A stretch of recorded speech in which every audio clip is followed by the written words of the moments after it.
Go ahead. Make my day.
Hey, Right Dog, thank you very much for the bits.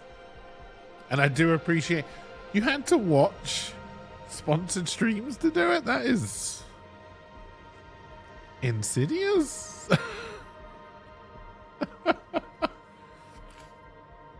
Oh dear, but thank you very much. It is appreciated.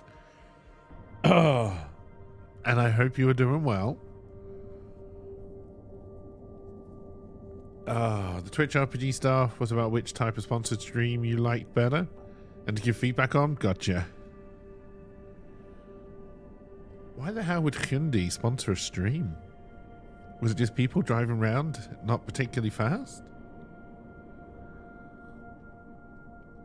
And then when they break down, going to at least the parts are cheap. They're letting us out at 3 p.m. next Wednesday. You already have a client meeting scheduled for 3:30. It's fine. They wouldn't have shown up anyway. Don't worry about it.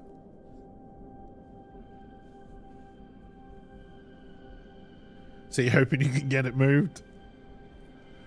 Oh, dear.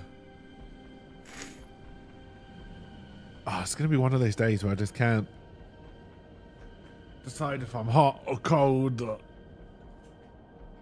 both. Probably both. Oh, dear. But yes, I hope you're doing well. God, are we that close to the end of the year already? I guess we probably are, right?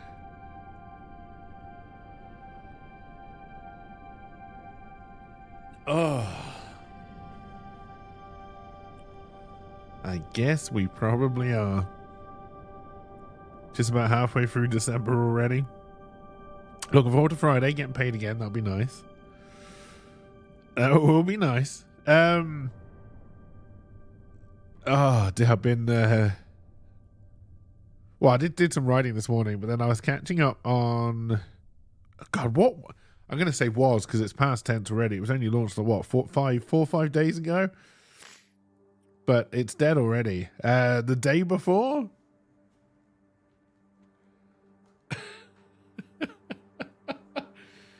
Oh, what an incredibly fun ride that has been. That was absolutely hilarious. I don't reckon they got any money. I don't reckon they'll end up with any money. I don't know. I don't know what that was. I really, like, I think it was an attempt at getting money. But I would, because I don't know how the Steam process works, right? Yeah, but they're refunding everybody and the game's been removed from Steam. So, like I said, I don't know how the... I think that was the latest that came out this morning, is that so I think the devs, the Fnatic guys or whatever they were called, have somehow run away with money. There was a... Hey, Trunks. So there was also kind of like another layer involved. And these are the people who seem to have said to Steam, remove it, refund everybody, regardless of how many hours they put into it. Just like refund it. So there's something dodgy going on. But I'm assuming this might also kill off Prop Hunt, which is probably a game that... Did we ever play it? I know I got it because I think it was free or cheap. I think Flick played it a while back.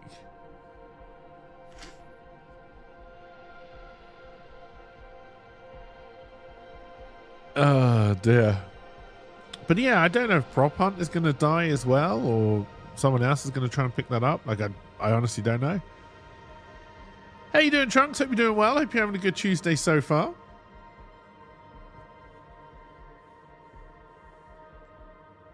Oh dear.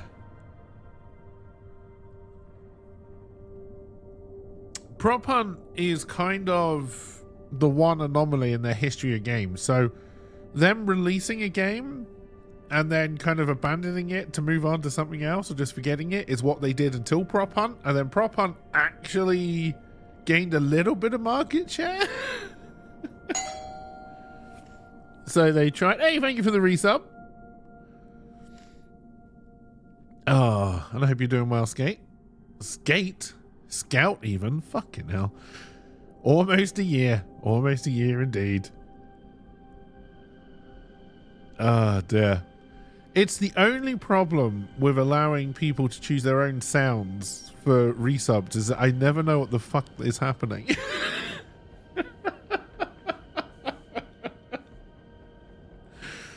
Oh dear. But I'll allow it. Also, Twitch recaps came out. I don't know if everybody's been looking through their Twitch recaps. Oh dear. I made your recap top 3. Nice.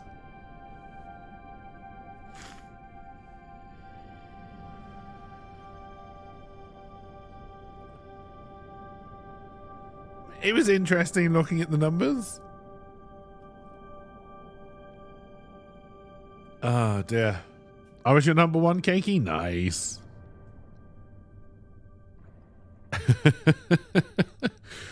What I liked, I mean, I don't like this, but what amused me about my viewer recap is that my top 5 emotes were all my emotes.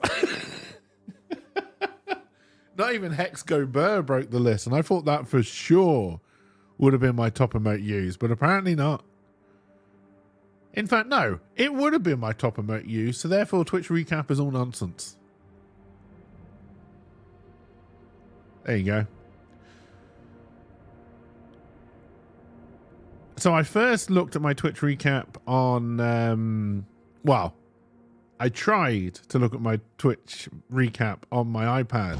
Nobody move! Drop me brain. And it crashed the app every fucking time. Hey Rosewood, how's it going? Welcome, welcome. This is just free background music that I got going because I'm going to try and do something a little bit different today. Oh dear.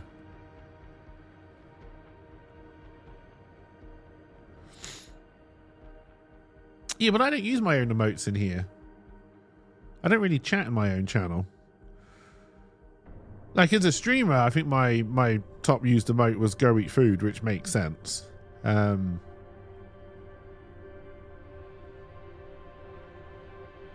Oh, that's true. Yeah. First would do it. First was on there. That would actually probably explain why that was. Maybe Hexco Bo was on there, and I'm just ignoring it. But yeah. What I learned is I definitely spend a lot more time streaming on Twitch than watching Twitch. I think Flick was my most watched, then Rydog. Rydog would have been my most watched, but I don't think he streamed that much this year.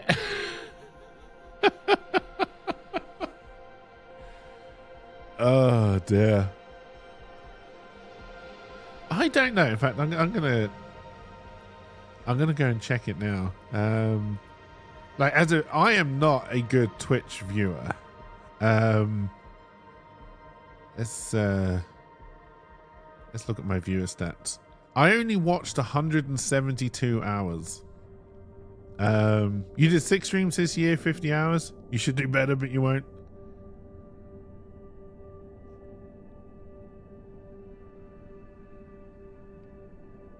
Police First was my top used emote.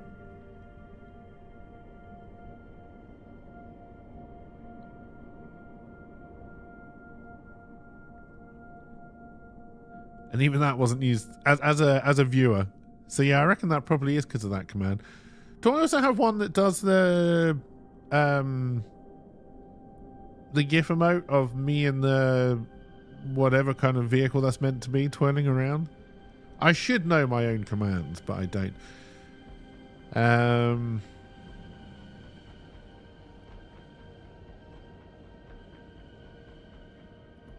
I also don't know what these bonus achievements mean.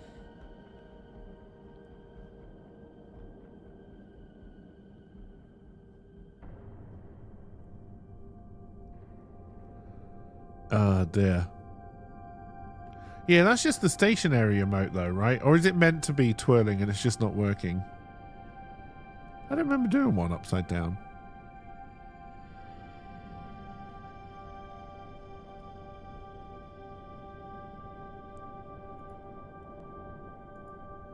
Oh god, Twitch, don't do a combined events and chat window view thing if you then don't allow for the fact that if I click to look at the emotes, the window's going to be too big and then don't show me anything. Like, get your fucking shit together. Oh dear.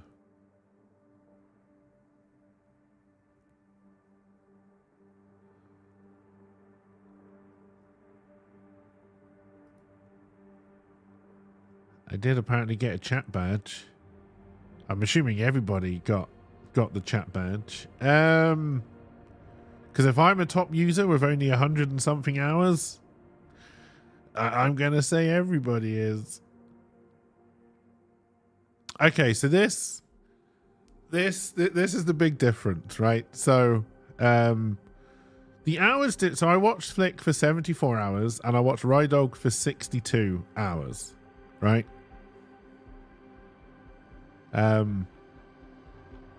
So not a huge, and also shows you just how I do not watch streams that much anymore. And I watched LP. LP was my third watch for 16 hours, and that's probably most of his streams he did while I was awake, if not all of them. I sent 11 chats in Flick's channel. I sent 611 in Rydog's. Bear in mind that most of the time when Rydog streams, or at least some of the time at least, I'm usually playing with him on voice chat.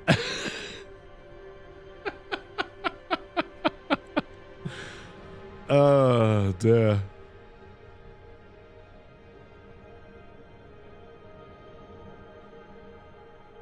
Alright, what about as a creator? Oh, I didn't even look at the community one. Oh, who cares about the community? I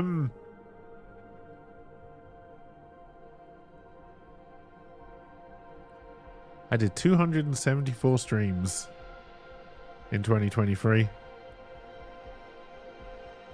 Oh dear. We have spent some time together.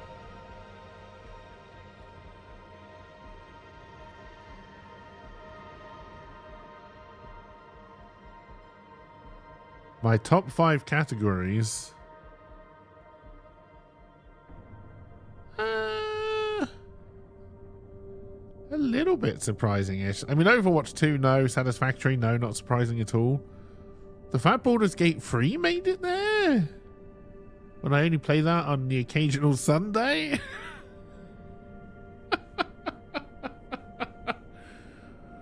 Also, Guernsey was my top tag, which I find really weird. Apparently a lot of people click on Guernsey, see it's me, and then go away.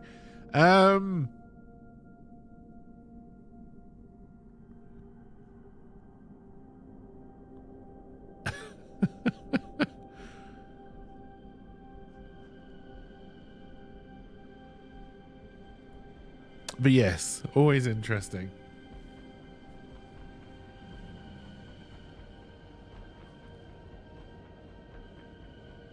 Yours was whiskey. I'm your only top 5 where you're not a mod. You don't chat as much here because you just chill here. Oh dear. That's fine. Like I say, when I watch, I'm normally, it's on in the background, right?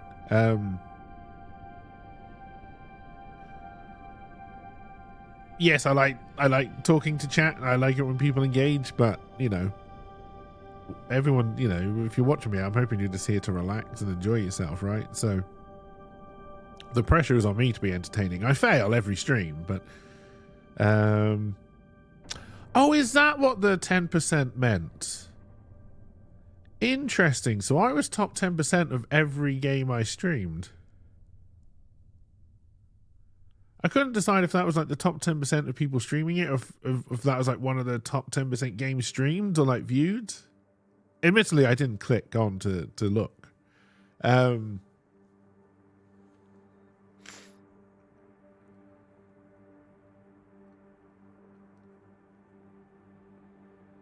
just goes to show you that Twitch suffers from everything, right? The 1% control everything. God, I might even be in the 1%. Although I doubt it. But yes, we are trying something a little bit different today. Although the point is just try and be fairly relaxed and stop and chat when I want. And then dive into things if I want to. Yeah, mine was Overwatch, Satisfactory, Baldur's Gate 3, Modern Warfare 2, and Diablo 4.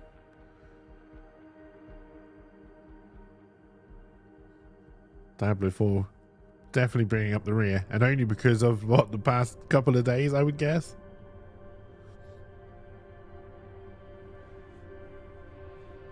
I still cannot recommend that game.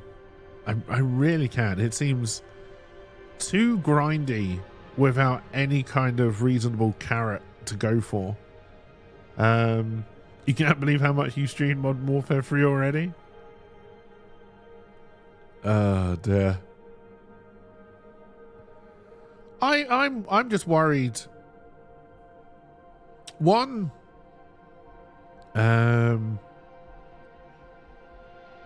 RimWorld, Overwatch 2, Counter-Strike, Satisfactory, and Starfield.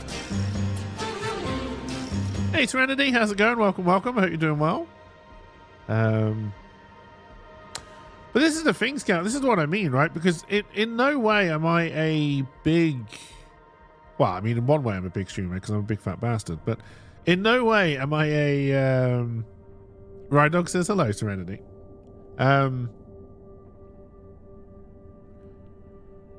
yet, numbers-wise, I'm definitely in the top 5% of streamers, which is really sad for a platform like Twitch for that to be the case. Like it just is. It's not a good way for a streaming platform, but I mean they all work that way. You know, YouTube, most of the views go to the same like 10 people. It's just the way this all works.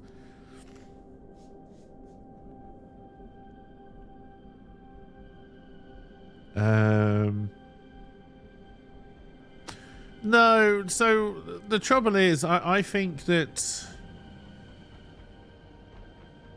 I see where you're coming from, but it just means the numbers are skewed, right? Because if you think, because I don't even know how they work out the numbers, to be honest. Oh yeah, I'm not talking about making money either. Like money wise, I'm going to be way down the list, right? But if I mean, yeah, because you know, if you think. At any one time, there's probably 2, 3, 4, probably more than this, but you know, just for numbers, let's say there's 5 streamers at any one time who are probably accounting for what? 90% of the viewership? And then there's probably about 100 or 1,000 others trying to scrap over that last 10%. It would be better for Twitch as well. Because again, remember that, you know, there'll be these big streamers who are making the most of their money. And then when a big streamer moves, then Twitch feels it.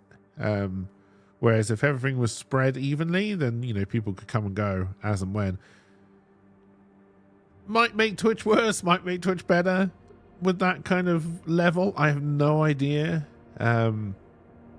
Twitch doesn't seem to pander as much as they used to. Which I think is nice, but I think that's purely because they no longer have the money to.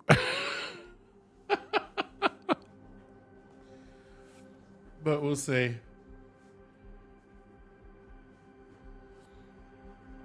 Oh dear.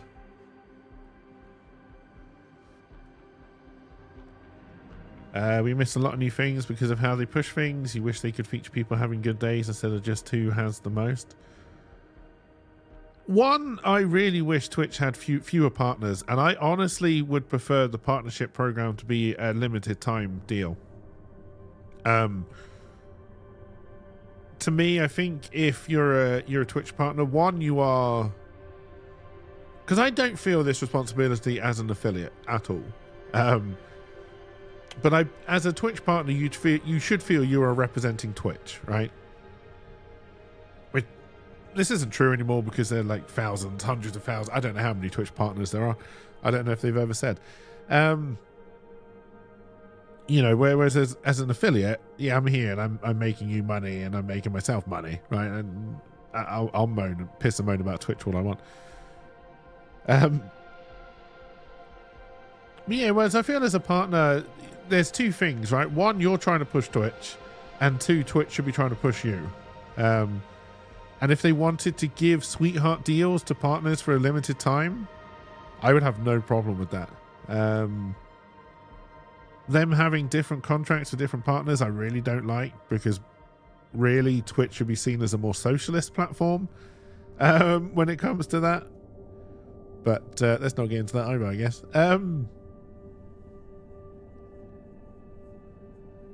Trouble is, I don't, in a way, oh, you better believe that's a pattern. In a way, I agree. I like discoverability on Twitch is awful. Like, I mean, I have no idea how anybody who came here. Well, I think most people in chat probably found me through Flick, which is amazing how that is still the case.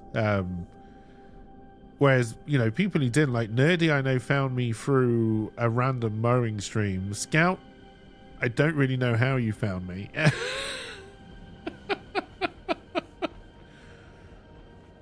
Right?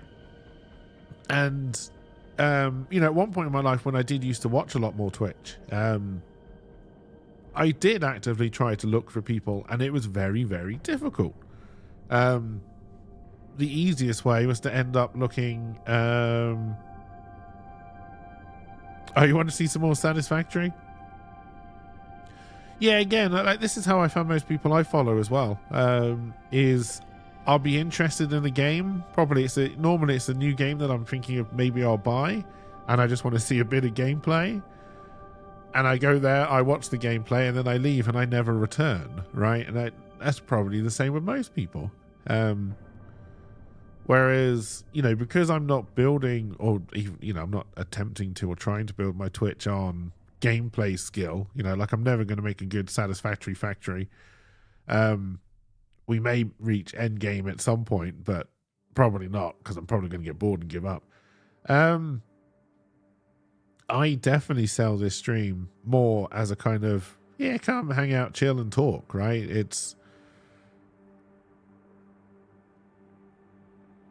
And if I'm going to stick around for a streamer, it's because of the personality, which is a double-edged sword, because normally I stay for strong personalities, and then those strong personalities can end up rubbing you the wrong way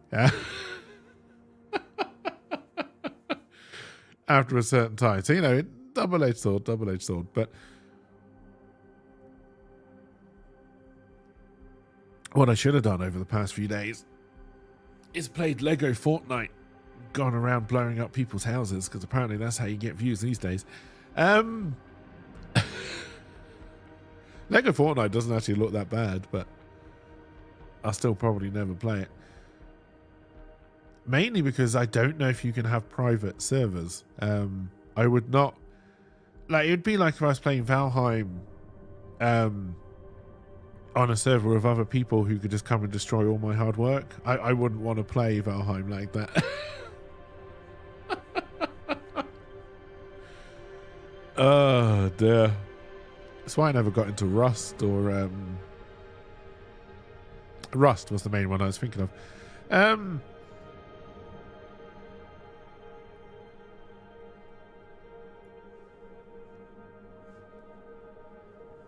Yes, I saw the private Sea of Thieves servers are live now. I'm going to re-download that and give that a go at some point.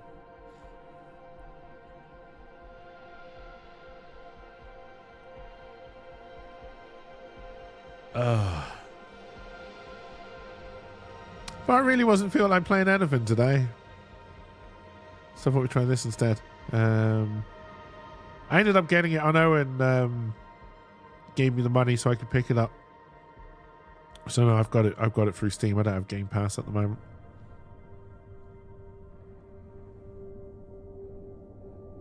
Don't follow your Viking village. You'll consume your soul and flush the remains.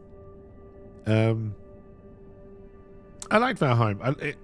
It's one of the reasons why I'm very excited by the people behind No Man's Sky.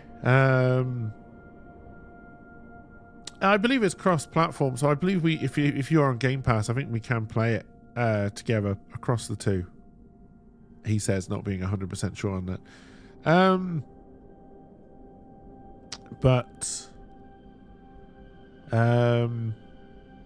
The new game that the No Man's Sky devs are working on, the kind of Valheim but bigger and slightly better looking.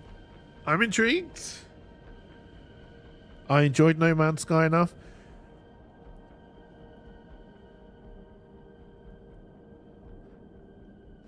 In fact, I may re-download No Man's Sky and start playing that again at some point. Your Game Pass only self-plays for Steam Powers. Nice.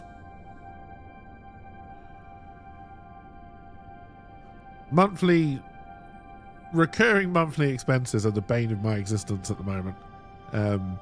And the only one I've still got is Rydog, is a subscription to Rydog on Twitch. That's it.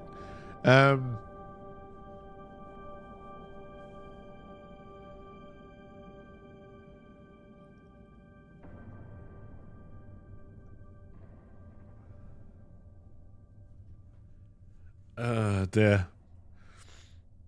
Don't feel like I have to have that recurring. I will keep that going as long as I can. I like to support you as much as I can. Oh dear. Hopefully at some point I'll even get money again and then I can support you even more. Get you those flowers. I like Game Pass. I also fear Game Pass. I'm not gonna lie. I fear that Game Pass could take over the industry, and once Game Pass is the only shop in town, it'll probably be $100 a month. Hey, I still know I owe Rydog those flowers.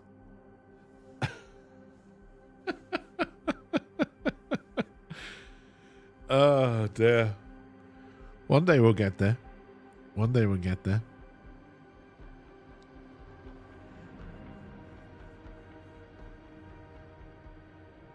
And yeah, at the moment, I think Game Pass is a real bargain. But again, I think they're selling Game Pass as a bargain to get people used to the idea, and that's what worries me. Steam did the same, like digital downloads were just so convenient compared to physical media, and I fear we're never going to own anything.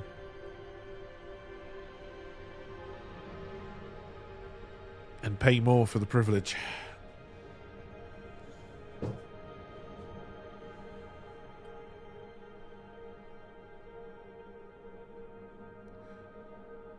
Alright. Are we out of introduction talking points? It's only been half an hour. I may have to go make myself another coffee already. It's going to be a very chat heavy stream, eh?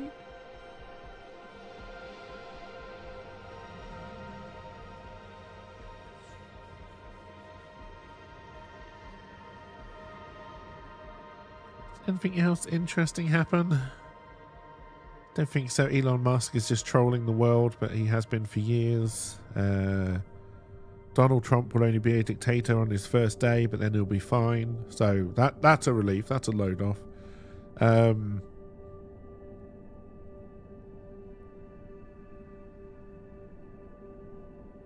think the UK government is about to implode again. I think the Guernsey government is about to implode.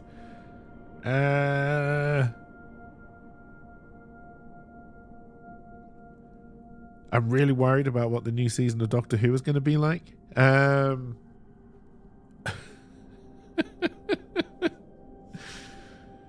Oh, you could feel that Disney money. Although I will say, Neil Patrick Harris as the Toy Master was bloody brilliant. And the introduction we had to the new Doctor, I think he did very well. But they also did some really weird things. I won't go into spoiler territory in case anybody's going to watch it, but they definitely want to set up the Whoiverse, because Disney clearly needs something to go with Marvel and Star Wars. Fuck it, just put Doctor Who in Star Wars, right? Make him a Jedi? Why not? In fact, Doctor Who can bridge Star Wars and Marvel together. Ah, it's all coming together. It's all you can take Captain America to Star Wars in the time machine.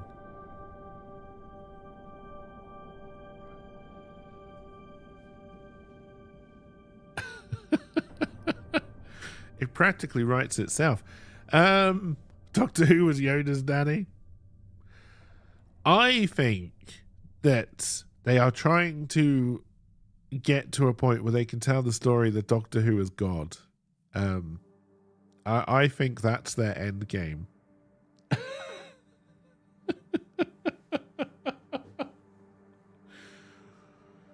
But we'll see. We'll see. Of the 60th anniversary specials, I think the last one is the only one worth watching. The other two were okay, but not great. And yeah, I don't even know if I'll watch the new Doctor Who. I probably will, just because I'm not subscribing to Netflix and stuff at the moment. So at least for me, Doctor Who is free on the BBC. So it's an option, but all right, anyway, should we get into what we're actually doing today, or what we're planning on doing today? So this is a tabletop role-playing game. It's designed to be played solo or in small groups. You can do it with I think they call them a guide rather than a game master. I don't know if D&D trademarked game master, dungeon master. Probably they like to trademark everything.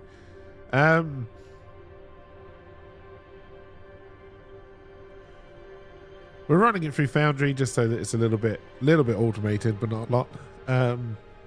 It's very much along the line of a narrative first, combat second kind of tabletop RPG design.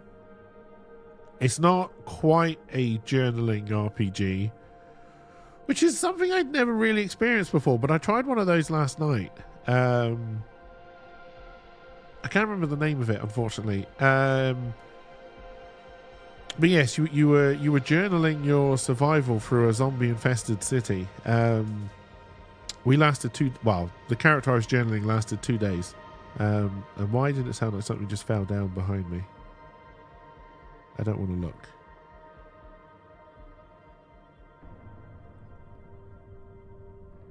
I'm looking in the camera so they don't know if I'm looking at it. Oh, I don't see anyone, like a slasher or anyone behind me. I don't see like a Michael Myers or anything. I think we're fine. So they did a fancy version of this called Ironsworn. They called this one Ironsworn Starforged, which is a bit of a mouthful. Just so you know, it's a spin-off of Ironforged. I don't really think they needed to do it, but and there are some things that I already don't particularly like about this system, just reading through the rule books, but we'll see how it plays. I haven't actually tried to play it before, and I still don't really understand a lot of the rules. For most of the setup, we will be relying on random chance. And we will see what happens. So we are going on... Yes, getting started on page 81 of the rulebook.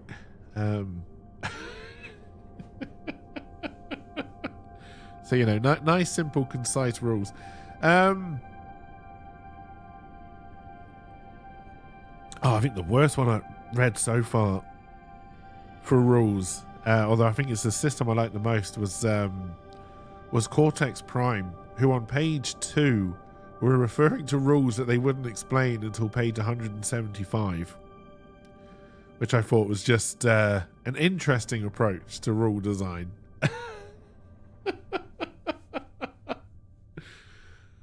Oh, dear.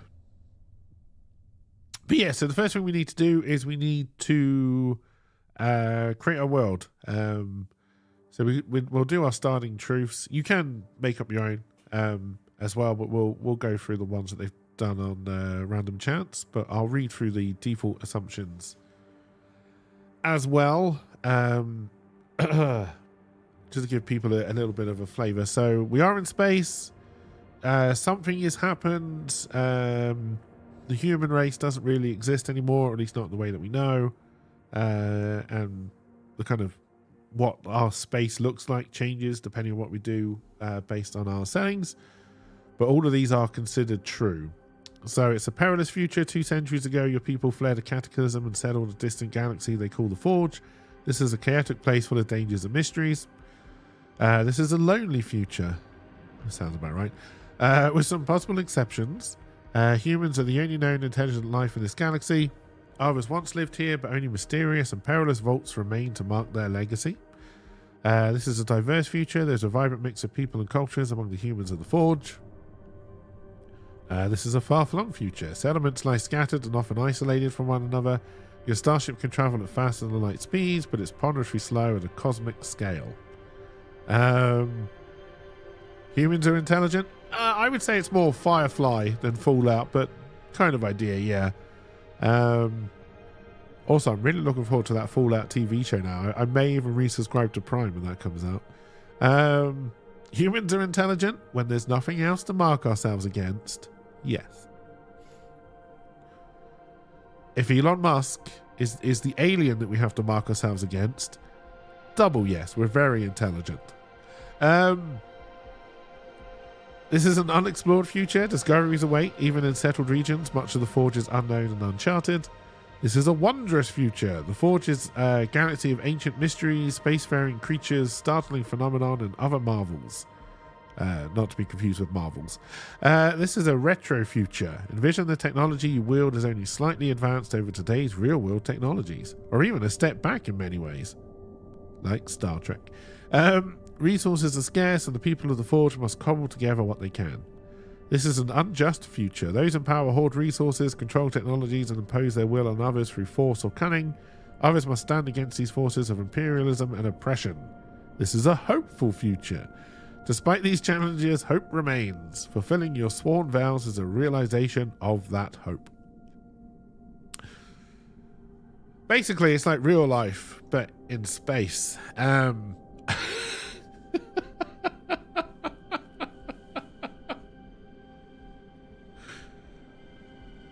But if you make it science fiction fantasy, then it doesn't make you as depressed.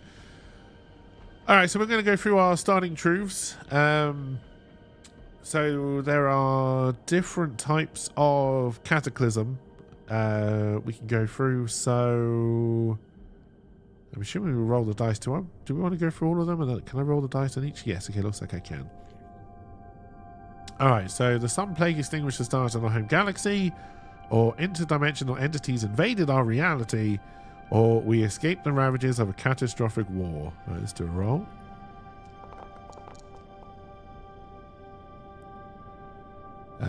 Well, we got sun plague. The anomaly travelled at incredible speeds, many times faster than light itself, and snuffed out the stars around us before we realised it was coming.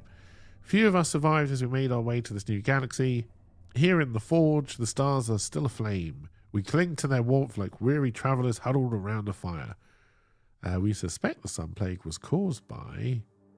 the galaxy people left behind its cold, lightless grave, but a solitary star still glows, a beacon in a vast darkness. How did the star... we don't give a shit about that. We're not going back there.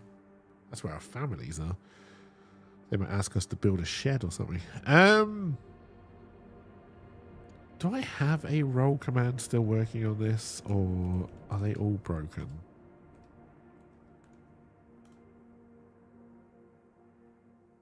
It would appear they are all broken. Okay, that's fine. Well, then I will roll a d4. We got a 4.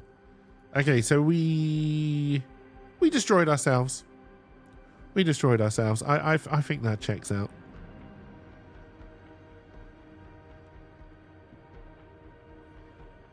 That is definitely what will happen. So it was a scientific experiment that went awry. All right, so then we did an exodus. Do you possess a keepsake or artifact? I probably should be making notes. I should probably do a day 0.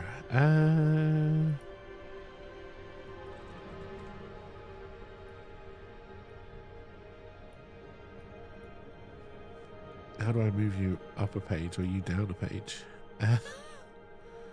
Okay. You're already at level 1.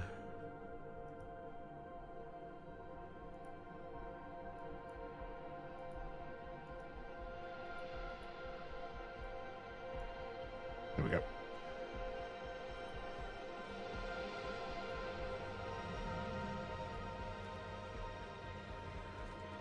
Alright, so Sun died.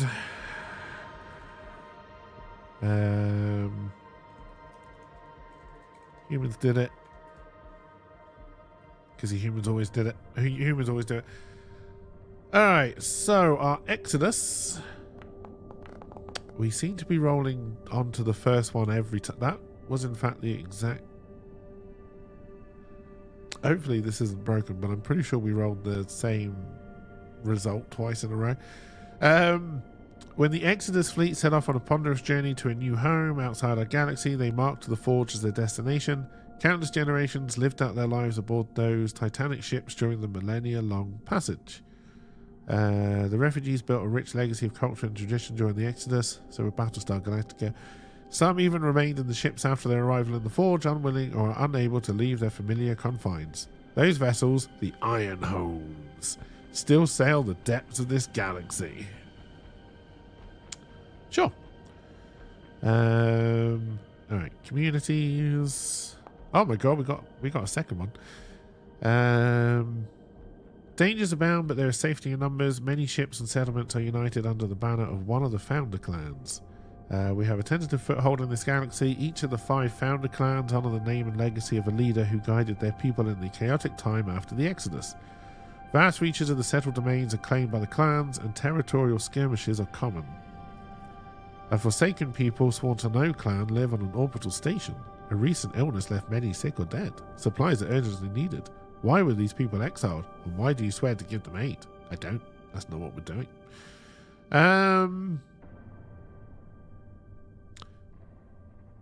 Okay, so I think in terms of our kind of space, it's going to be fairly full then, but I'm assuming at some point you will give me history of founder clans, or I'm going to have to make them up. So kind of divided.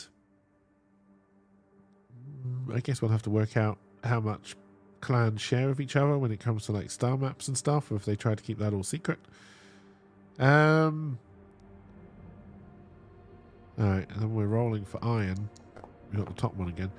Iron vows are sworn upon the remnants of ships that carried our people to the Forge. Many of our outposts were built from the iron bones of the Exodus ships. Fragments of the ships were also given to survivors as a remembrance and passed from one generation to the next. Today, the Iron Swords swear vows upon the shards to honor the sacrifice of their forebears, the essence of the places left behind, and the souls of those great ships. Okay, so it's old iron. I have an idea in my mind about what the general story theme is going to be, but we'll see if the roles will support that. So far, yes. We can make it work. Alright, so then we're going to roll for laws. Oh, a bottom one. Our communities are bound under the terms of the Covenant, a charter established after the Exodus. The organization called the Keepers is sworn to uphold those laws. Most settlements are still governed under the Covenant and yield to the authority of the Keepers, but a few view the Covenant as dogmatic, impractical, and unjust relic of a past. In those places, the Keepers find no welcome. So that's kind of interesting because we've kind of split space up between the founder clans, but then we seem to have this overreaching keeper organization. It's kind of international justice, kind of like Interpol, I guess.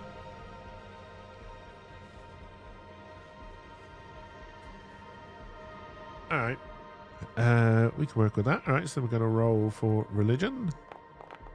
Our gods failed. We left them behind. The Exodus was a tipping point. The gods offers no help to the billions who died in the cataclysm, and spiritually has little meaning in the spirituality has little meaning in the Forge. Most now see religion as a useless relic of our past, but the search for meaning continues, and many are all too willing to follow a charismatic leader who claims to offer a better way. Okay, so cults. We can have cults, but no gods. Okay, that's fine. Let's roll for magic. Ooh, we got magic. I like that. Unnatural energies flow through the Forge. Magic and science are two sides of the same coin. Soon after our arrival, some displayed the ability to harness the Forge's energies. Today, mystics invoke this power to manipulate matter or see beyond the veils of our own universe. But this can be a corrupting force. And the most powerful mystics are respected and feared in equal measure. No gods or kings, only men. Men and Jedi. I mean, not Jedi. We can't have space Jedi in our space.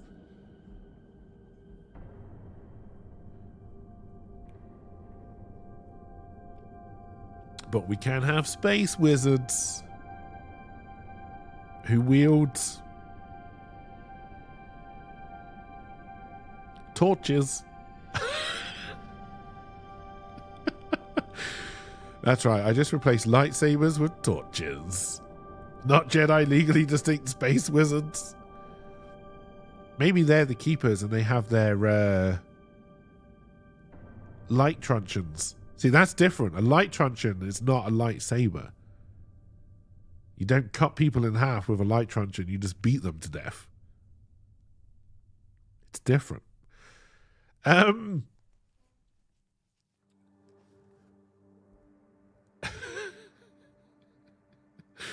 What a horrible image. All right, communication and data. Information is life. We rely on spaceborne couriers to transport messages and data across the vast distances between settlements. Do you know what? That is perfect for the story that I want to tell. So that's a good roll. Probably the one good roll we'll ever get, because we'll probably be dead within 10 minutes. Direct communication and transmissions beyond the near space of a ship or outpost are impossible. Digital archives are available at large outposts, but the information is not always up to date or reliable. Therefore, the most important communications and discoveries are carried by couriers who swear vows to see their data safely to its destination. All right. Now we have to roll for medicine. To help offset a scarcity of medical supplies and knowledge, the resourceful technicians we call riggers create basic organ and limb replacements. Oh my god, we can have space wizard cyborgs. Much was lost in the Exodus, and what remains of our medical technologies and expertise is co-opted by the privileged and powerful. For most, advanced medical care is out of reach, and if someone suffers a grievous injury, they'll often turn to a rigger for a makeshift mechanical solution. But not good cyborgs. I've lost my leg. Here, I strapped a stale baguette to your knee. Problem solved. Alright, are we going to have artificial intelligence? No.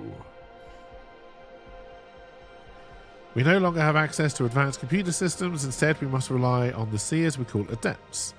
Our computers are limited to simple digital systems and the most basic machine intelligence. This is because the adepts serve in place of those advanced systems.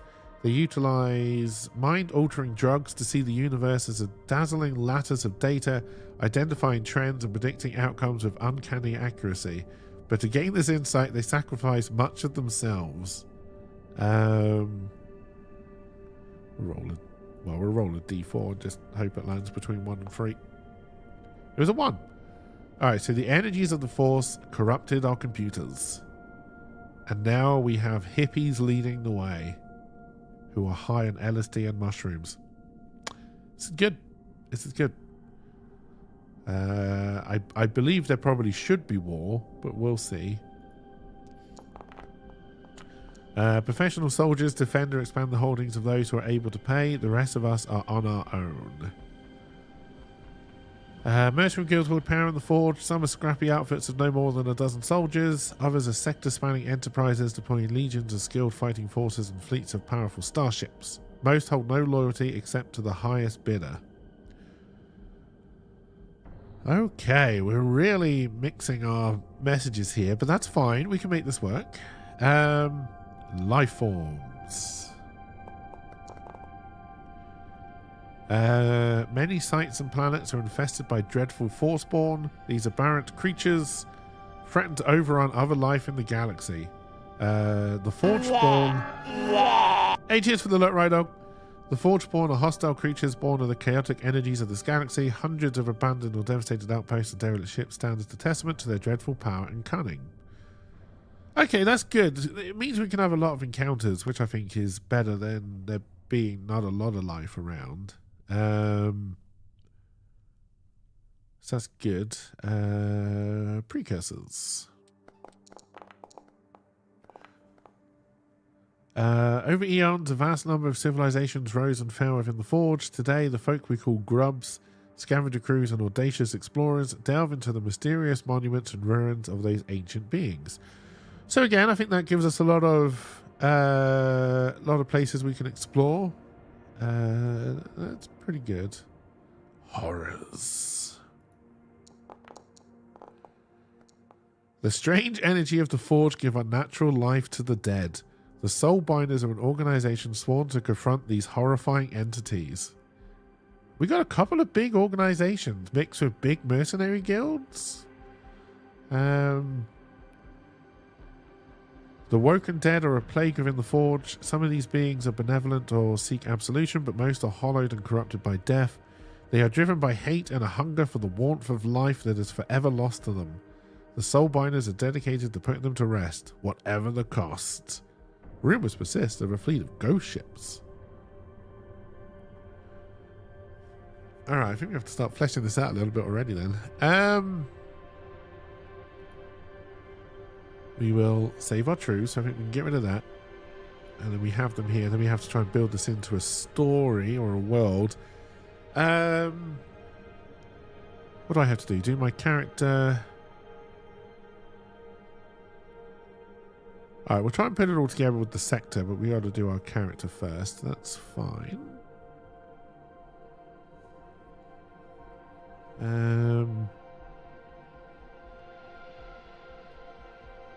Or should we do it now? I think we're fairly happy with the Cataclysm, unlike most World of Warcraft players.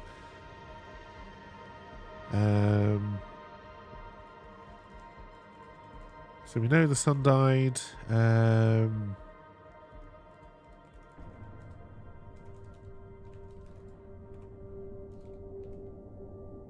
Due to a science experiment gone awry.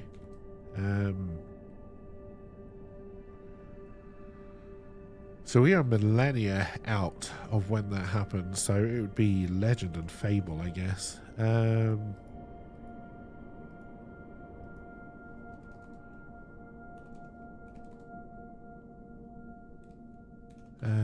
Say that the old humans...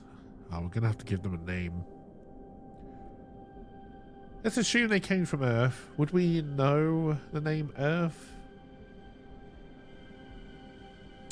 Probably, because then whenever we land on a planet that's got ground, I can call it Earth and not have to bring myself up on it every time, because why would you call ground Earth if you didn't come from a planet called Earth?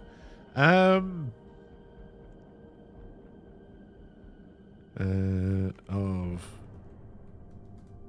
Earth, but I'm going to put it in capital letters because we may make it an acronym at some point.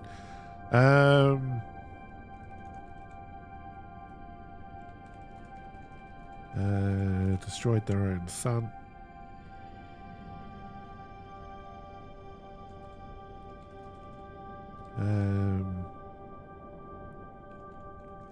We also built the, for want of a better word, arcs that saved us. Our Exodus was a big fleet, yeah. And again, we have to put questions in here. Don't know how I'm going to track all this. Right, is it possible this was done on purpose? And if so, would any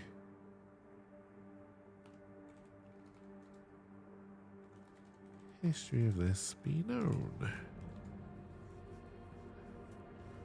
Should I make Elon Musk the bad guy? It's tempting.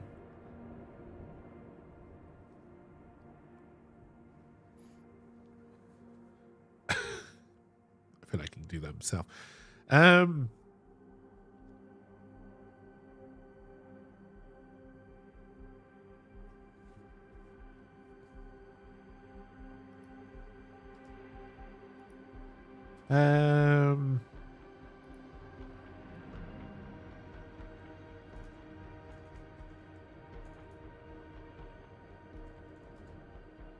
Earth and the galaxy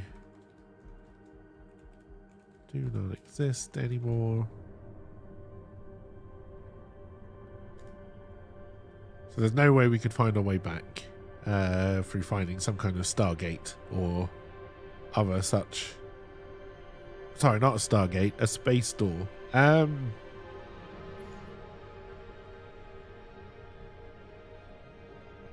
Or a space door, what they used in Twilight Zone. No, it was the scary door in Futurama, wasn't it?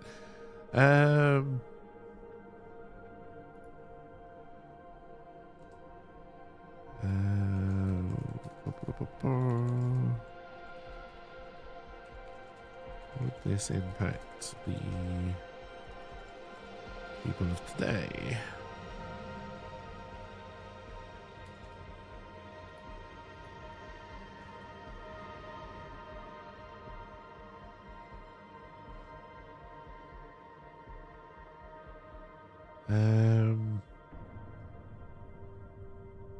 Alright, so when it comes to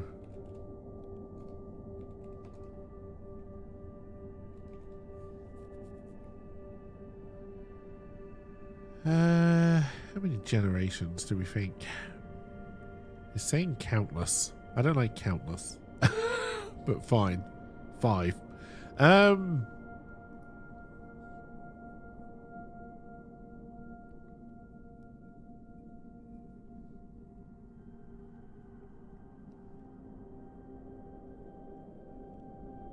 It's unlikely that all of the ships would have made it, right?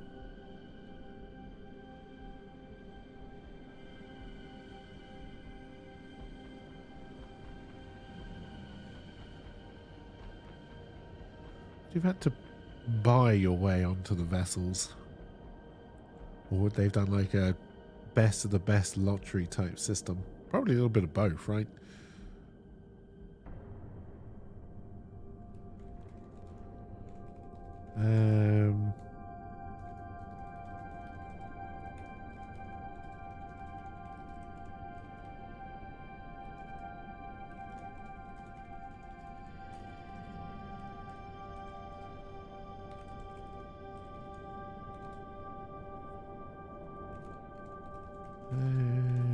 During the early days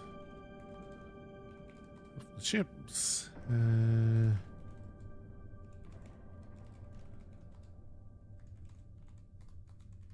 was used to perfect the humans. Yeah, let's get some genetic modification. Long lost genetic modification to perfect humans.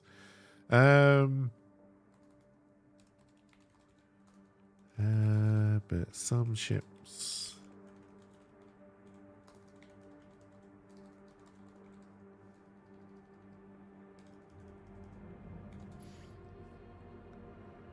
Because again, we're going to try and end up with five founding factions, plus the keepers, plus the people who go around kicking the undead people.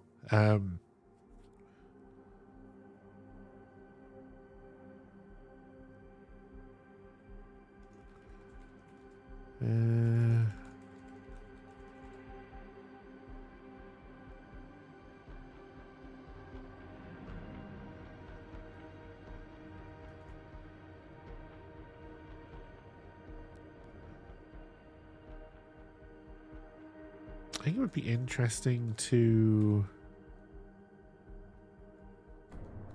So we do know that when Geordie the Forge was reached, ships were used to make new homes.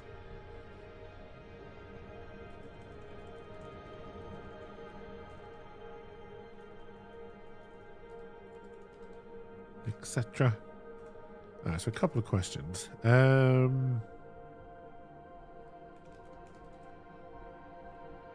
Oh, what is it called when you freeze yourself like Walt Disney? Cryogenics?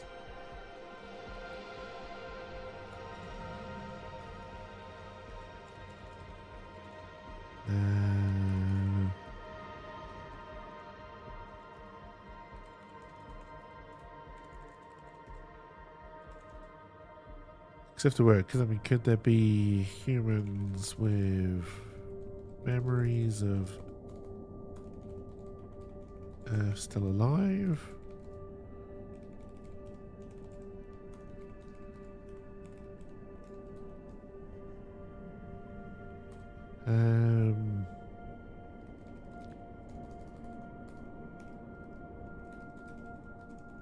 Did any ships remain whole and spacebound? I like the idea of there being civilizations still living on the ships.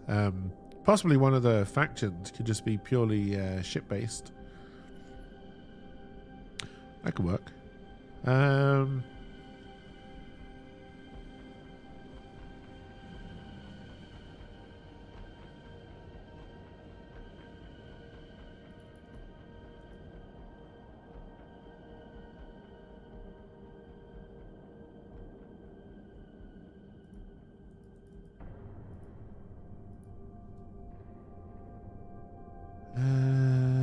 That probably works now. Alright, so then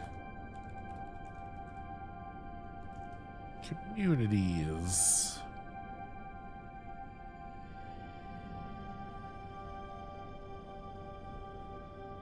Alright, so these founder clans, are they in the book?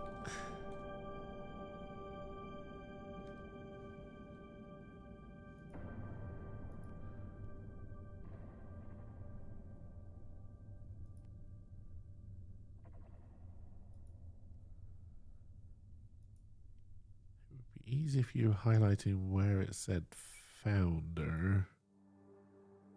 This isn't a searching, is it? This is just us going for different pages. Where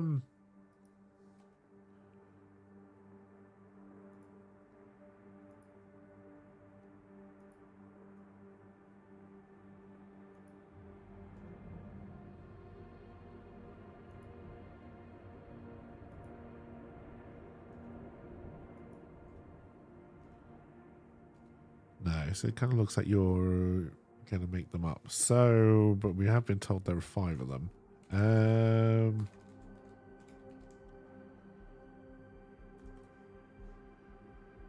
Where is the Oracle?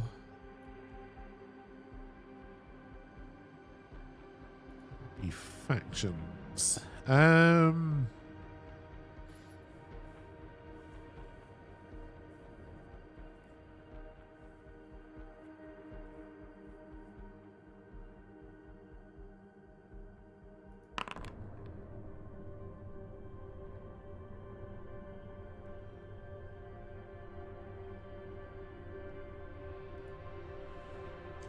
We're going to have to give them names. I'm tempted to name them after the mods.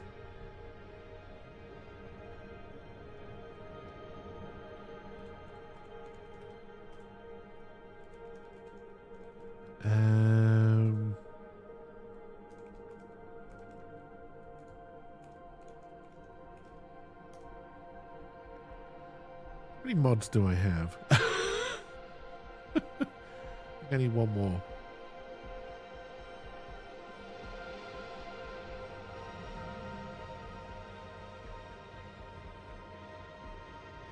I'm tempted. So you got Ride Dog, Serenity.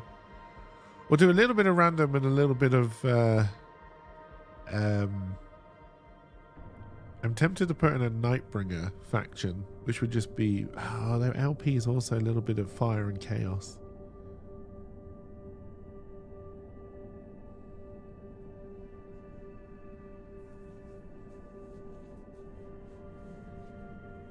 I just have a horrible feeling I'm forgetting a mod. I think so.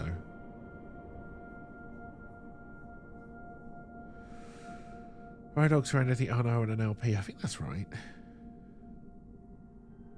These are things I should know. Nightbot. We'll do a Nightbringer faction as well. For the 5 founder clans.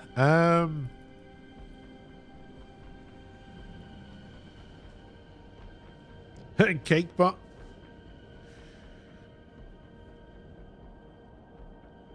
Alright, so for Rydog we have already what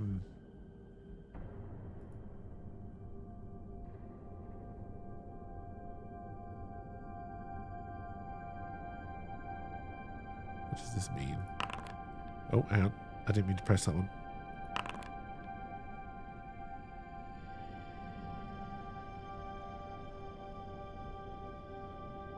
Alright, so Rydog apparently likes isolation.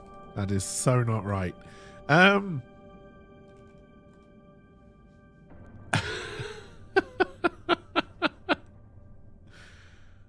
that's fine. And they are led by a anarchist.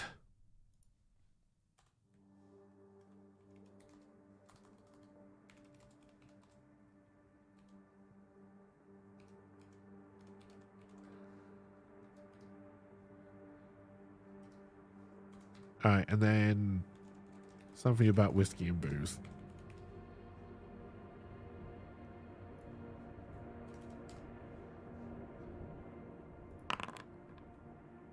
Alright, so Serenity is a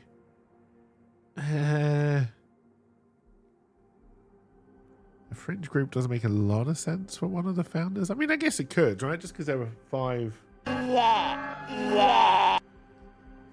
initially. Hey, cheers for the alert, Trunks.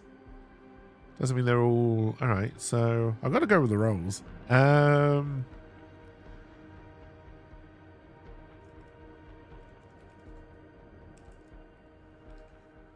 Alright, and you are led by a machine intelligence, which doesn't make a lot of sense because there aren't many machines.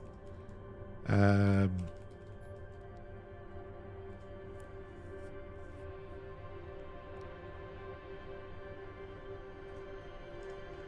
then something about knowledge and possibly cats. Some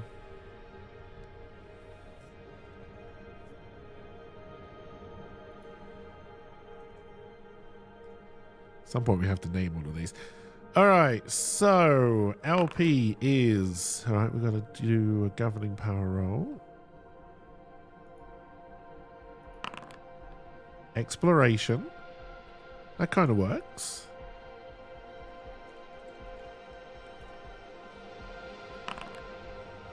We've already got machine intelligence. I'm going to do a reroll. Dynastic lineage. Oh god, we got our first emperor or king.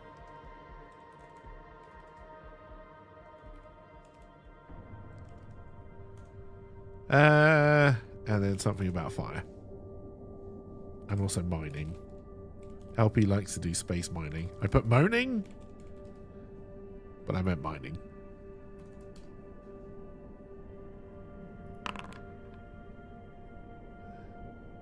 A lot of governing powers. Alright, so Anoran is environmentalist.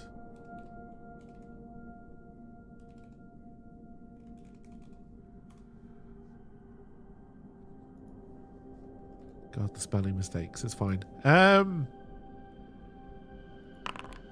Led by... Oh, that does sound very Canadian. Very decentralized.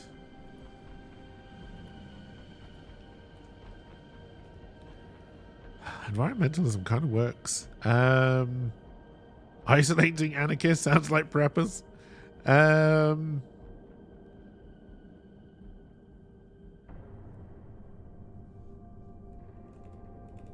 Alright, we're going to put friendly. Alright, so Knight is also a fringe group.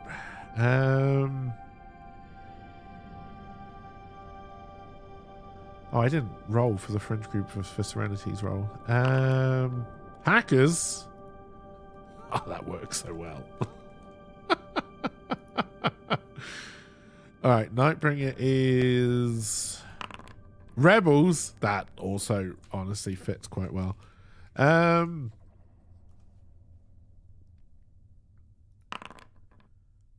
they are led by the electorate.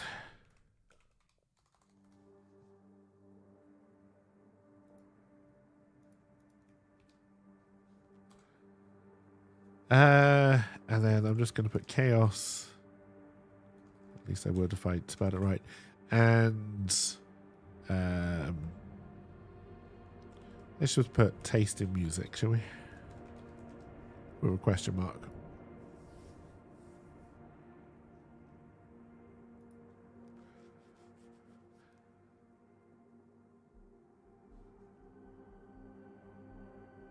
All right, so I think by the sounds of it then, Unowen is probably whatever we just decide to call them. But the Unowen faction is probably going to be the most powerful one, followed by LP.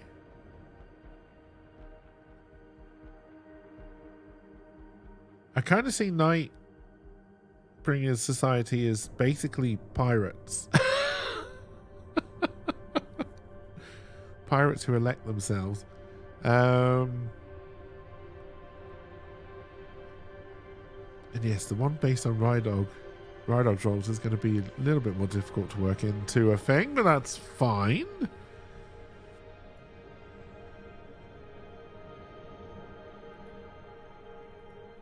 Now I need to find what page we're on. It's like 81 or something.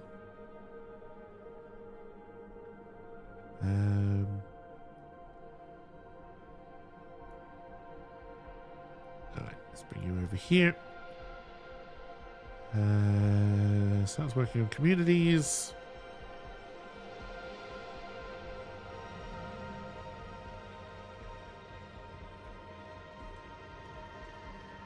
Alright, so we work on Iron. Iron is gonna... We need to roll the character to see if that's going to work, but... Okay, so it's made from the arcs, whatever we're going to end up calling those. But not carried with us. They are...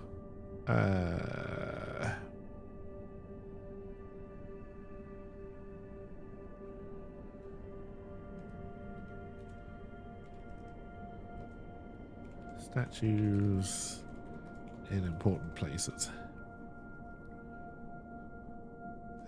For that, and then religion. Alright, so no gods.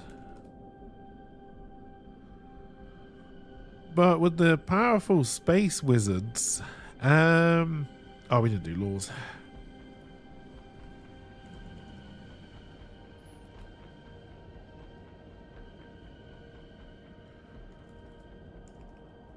Alright, so the keepers. I think we're going to consider them a relic of the past,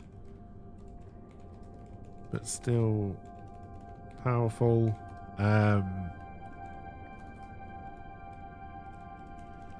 Strongest navy, army, etc. As the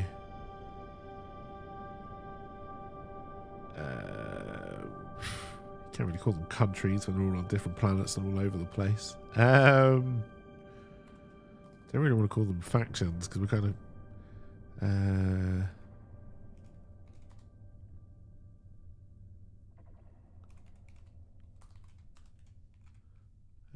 so clans drift apart and make their own rules.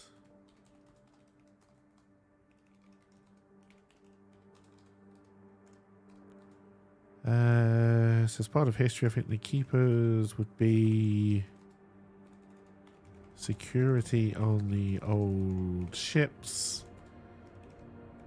Very religious, but not God-based. Order is order. Their right is right. We're not really straying far from most science fiction fantasies with the keepers, I don't think.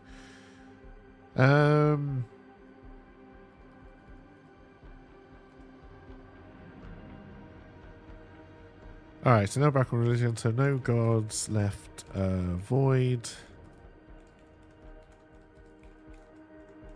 Powerful space wizards, rich people. And the charming rushed in to find power and fortune. That's just like real life.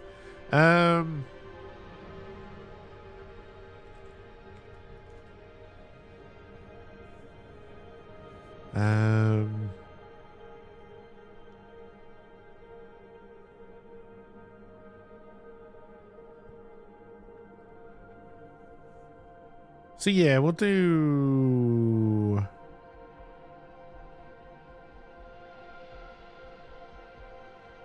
under magic. We're not going to do the seers because we're kind of putting those into artificial intelligence.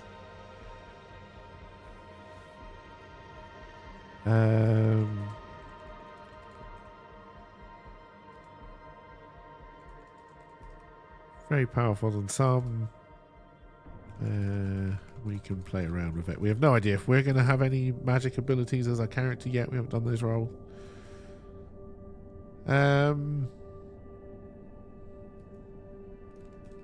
Alright, so communications is good because I'm hoping that our character is going to be part of the distinct messenger corps. I kind of want to do a very gritty version, space version of a mix of the Postman and Futurama is kind of what I'm aiming for, but we'll see how that goes.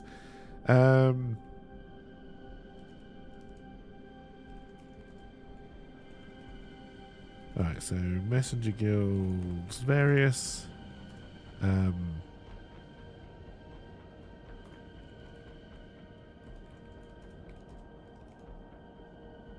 Information is key, etc., yada yada.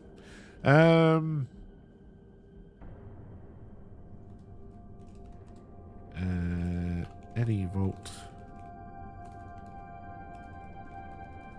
of information is well guarded and not shared, even within a clan.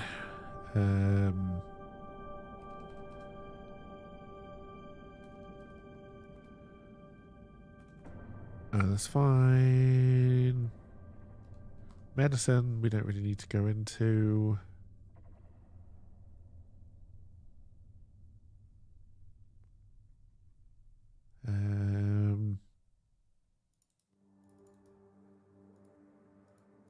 On the war front, I'm trying to decide if I feel like the clans would have armies,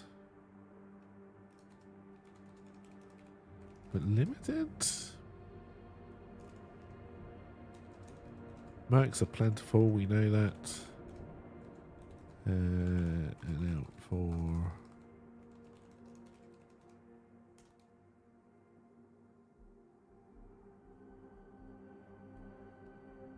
right, so no major wars, but many small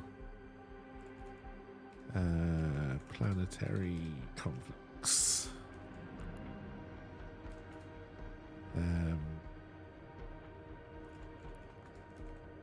Ship raiding is a thing.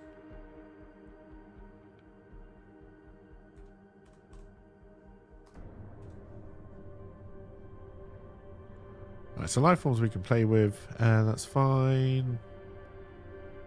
We know there's histories, and we know that there is the undead, so we know the soul binders exist. Okay, we'll need to build them up.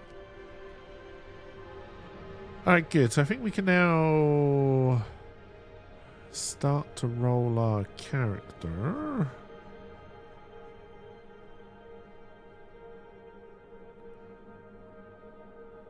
Alright, so again, we can close that. Close that for now. Close you. I need to do a character sheet.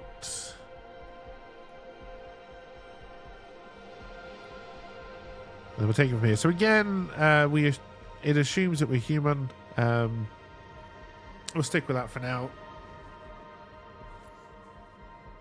But we don't know where we come from or what we do. So we go through the steps. Alright, so we need to choose paths. I'm assuming I can roll on those on the here we are on the Oracle. Are those background assets? Probably. Right, let's do a roll.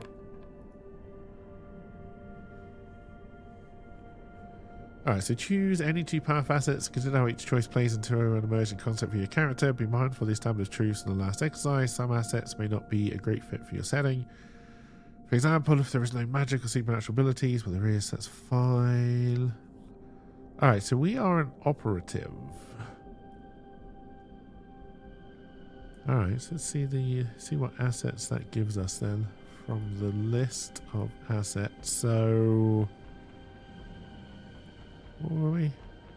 Infiltrator and Blade Master. Path? Yes. Alright, Blade Master.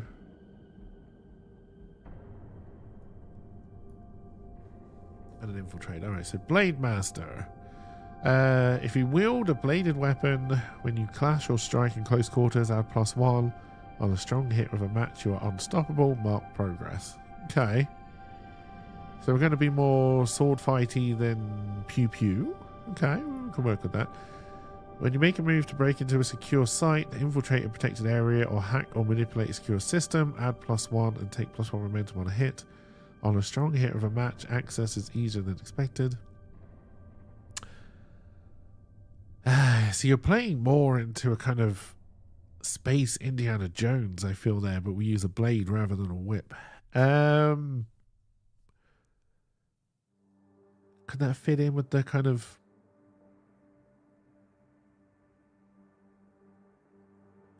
I don't think so. If we assume the Messenger Guild exists, I don't think we would be part of it. But it does sound like we may go around looking for derelicts, old ships, old civilization things, and plundering them, like Tomb Raider. Alright, let's roll for an... Can I roll for a name here, characters? Let's roll for a name.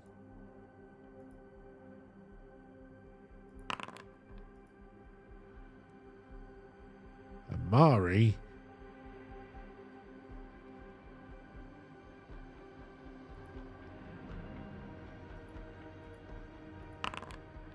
Amari Shin. Okay. You sound female to me.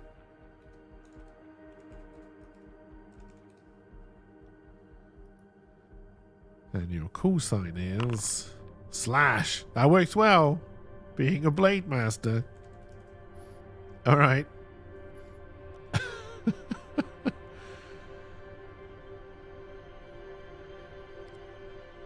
Alright, let's roll for a backstory prompt. You have no memory of your former life. Oh. How Jason Bourne of us.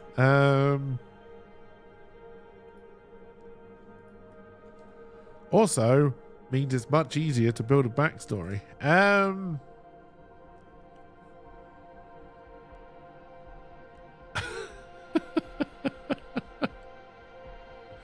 I've really got to stop reaching for a cup of coffee that I know is empty and has been for a while.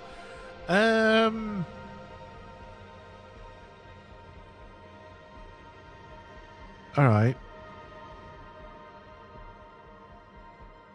Okay, we really got to get an idea of who our character is then. So...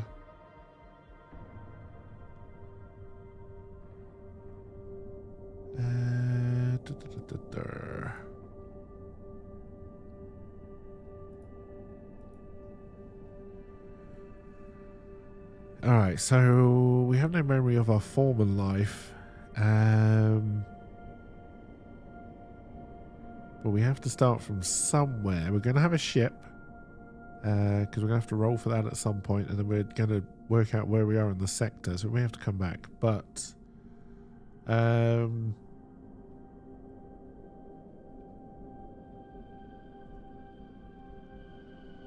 how do we get to where we are? And roughly how old are we? Let's roll a D100. We are 76. Okay, we're an old woman.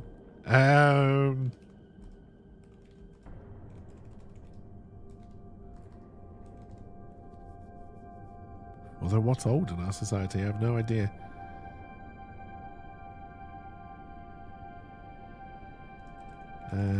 Working for a guild. We're going to have to make a guild now.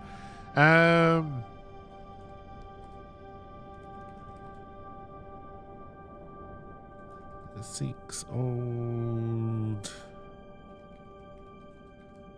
stores of information. Are we trying to unravel? Are we trying to unravel something? Are we trying to find somebody? If we are, that will become part of our vow.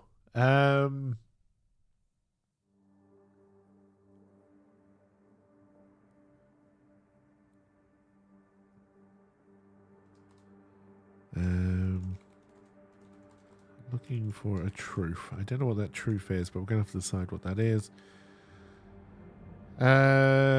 So we have been working in the guild for, I don't know, let's say 10 years.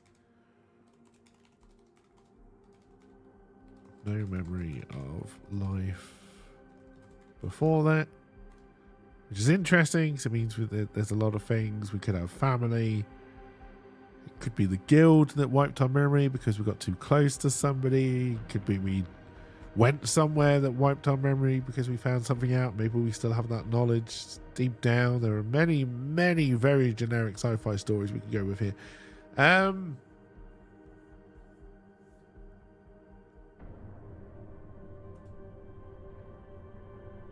definitely things we can start to build in. I don't think we need much more to start from, honestly.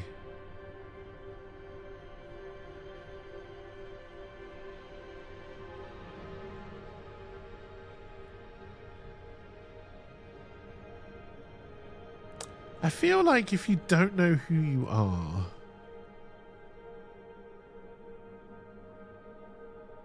your vow would probably be to try and find out, right?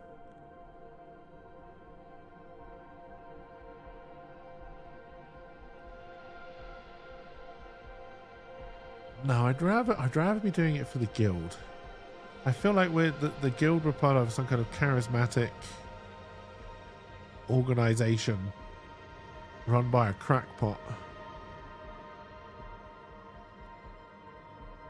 Did we get our memory wiped voluntarily so we could store more? Oh my god, am I just doing Johnny Mnemonic? Hello! Hey, Owen, how's it going? Welcome, welcome. There are movies where you don't remember who you are, but you keep getting pushed along the plot.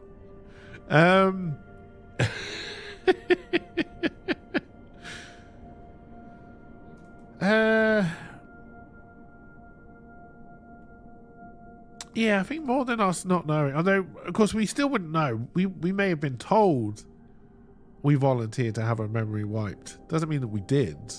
But for now, we can put that volunteered to have memory wiped.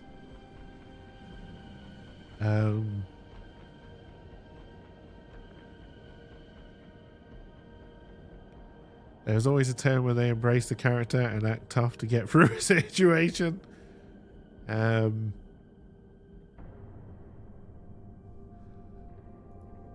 so I'm going to have to put told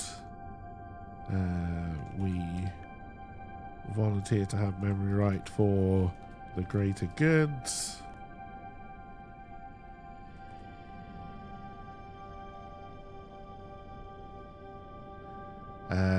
And then for some kind of plot reason. So why would you volunteer to have your memory wiped?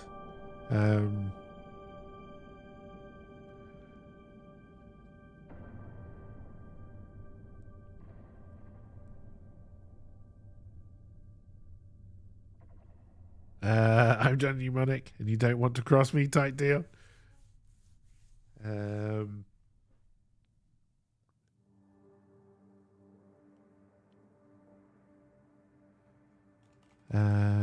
But not told the reason. Again, could be because we found something that somebody didn't like, or the guild is just lying to us, right? These are all questions that we can try and answer as we go along. We will obviously need to make this guild, but that's fine.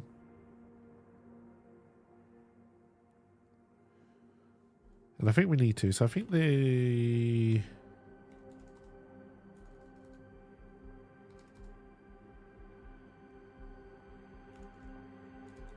guild holds on to I'll call it a truth, but I'll put in brackets rumor, that there is a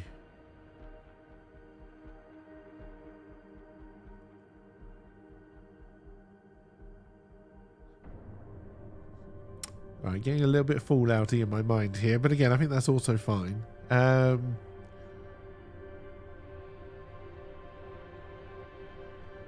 We wouldn't be trying to get back to Earth because it doesn't exist. It's gone. So I'm trying to work out in my mind why old information about Earth would work, because we're not saying what's our background?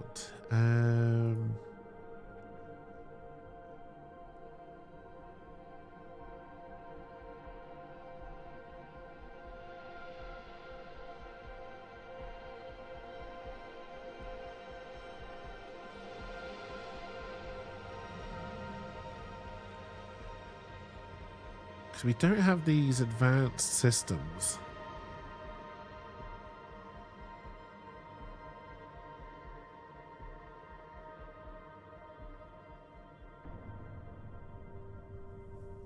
Trying to work out a decent motivation here. The easiest backstory, or kind of vow as they put it here, so kind of what drives the plot forward most, is that you're trying to find out your past, which would mean that you don't believe that you volunteered to have your memory wiped, and that your memory has been wiped for some reason. You would have had your memory wiped when you were 66 years old.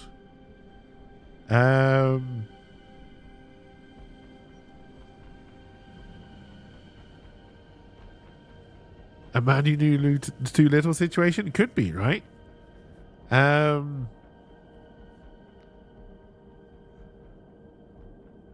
of course, the whole point is that a guild can hold on to a truth. It doesn't actually have to make any sense, because most of the time, whatever religions are after doesn't make a lot of sense, right? I feel that the guild, this is a guild who seeks knowledge, information. They seek old world information.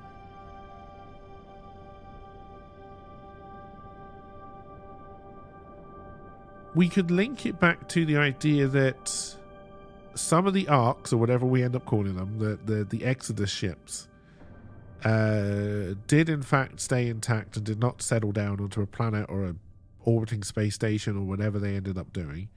And they are out there in space somewhere. And we could also tie into that maybe there are some old humans cryogenically frozen in some of those ships.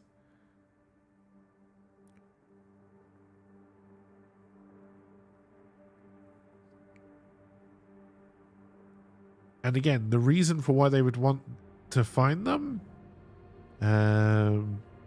is this that Mars game you just played? Oh dear. Sleep deprived and stressed. Oh, sorry to hear. I know it.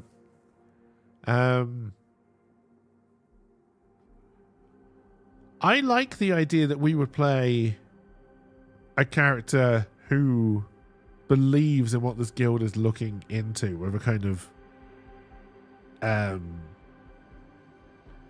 cult-like dedication.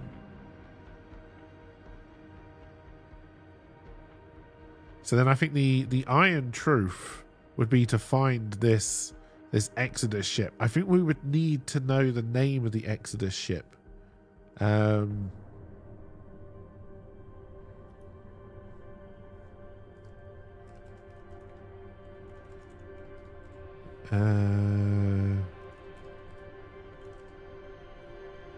Full of frozen old humans. Frozen original humans.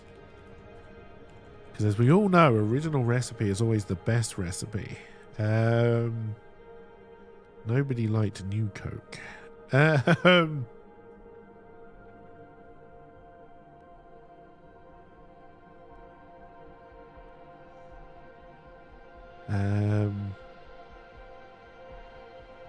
We don't have a plague, so it's not like we can do it for illness.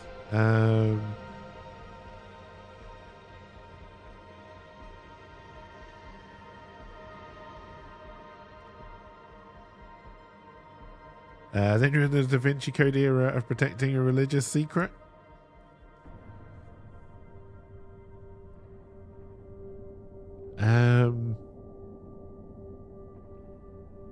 I think we would be... But again, this is all things you would need to find out. Because all I'm trying to do at the moment is have a load of leading questions we can try and play through. So...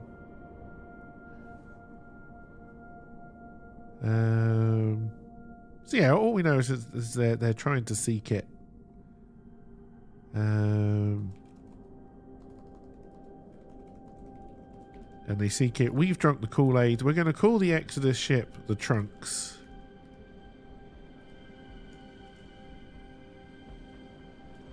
Which means we can call the guild the Trunkskians.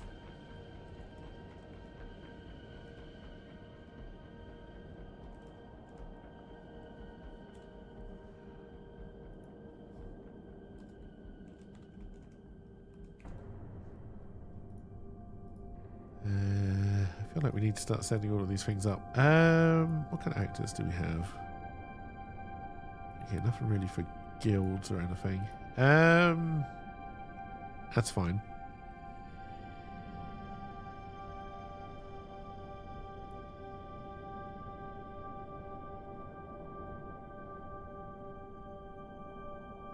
Alright, so now we need to do our background vow. Don't know where we add it on here.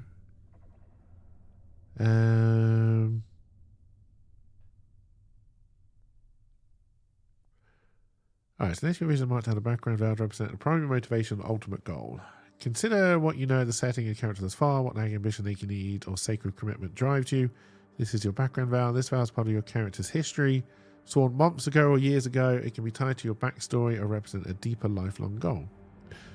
Fulfilling this vow will not be easy. Mechanically, it's an epic vow, so every opportunity to reach a milestone is just one tick on the vow's progress. In story time, it might require months, years, or even decades to see this vow fulfilled or forsaken. You may even decide your background vow isn't something you make significant progress on in your narrative. Instead, it has to have some role-playing detail for your character and fleshes out your setting. Alright, so we need to do a vow.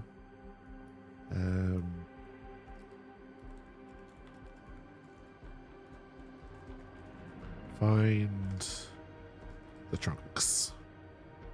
It's an epic vow. And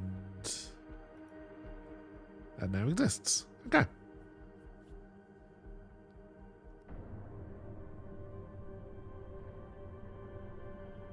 Alright, take the Starship Command Vehicle Asset Card. That would be sport vehicles? Command vehicle? There we go. So put this on assets, I assume.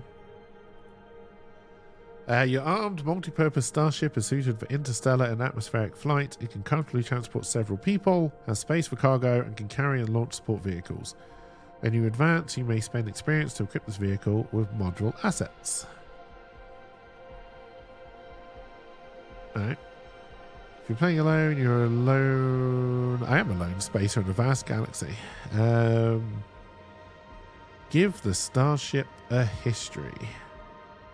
Okay, is there something we can roll on? Starships.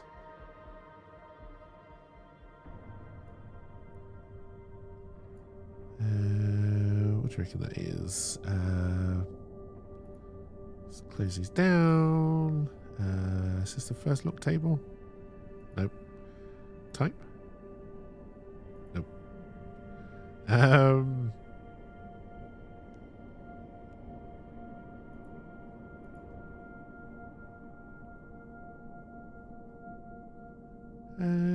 Character creation. Oh, okay, there's starship stuff on character creation. Okay.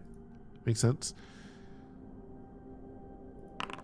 Alright, so our starship. I think I have to make this as a separate character.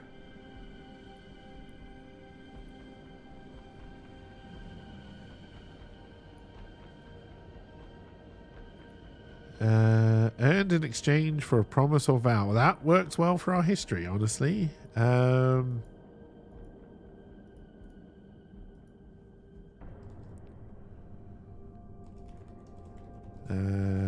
From the guild, so we can search. So it's a guild ship, cult ship, clan ship, whatever we want to call it. That makes sense.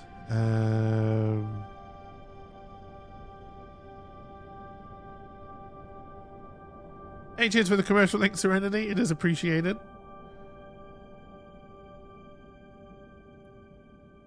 Alright, so then we're going to roll for Starship Quirks.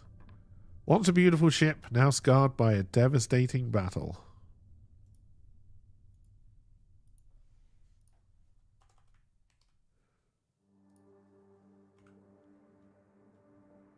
We also have to give it a name. We're going to roll for a name, I think.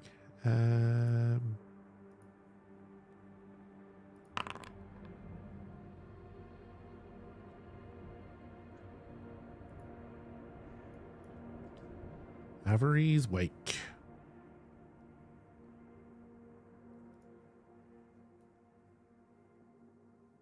I can turn that into something. But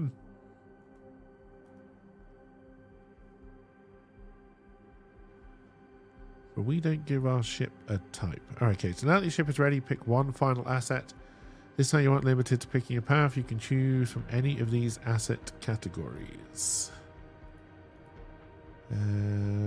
Items. Module, support vehicle, companion, or path. This asset plus your 2 paths from earlier exercise give you a character total of 3 starting assets along with your starship. Alright, chat. Do we want a module for our starship?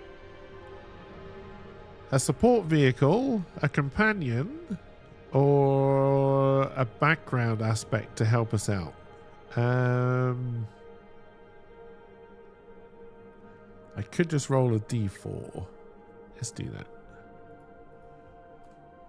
Please be companion. God damn it, it's a support vehicle.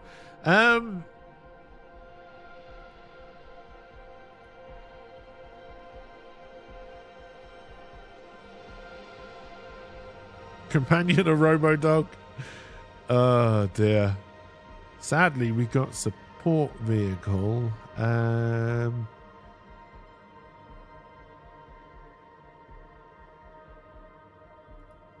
Service pod would be interesting. A shuttle.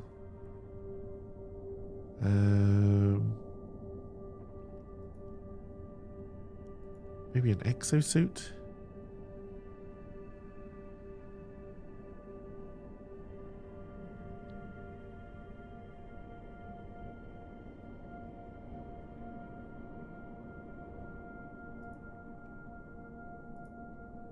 A cool hover bike.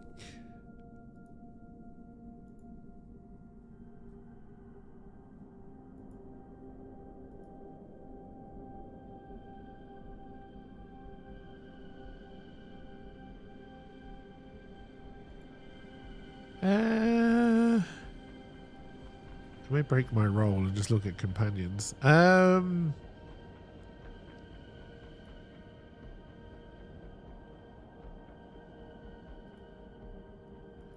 combat bot, that's what we want.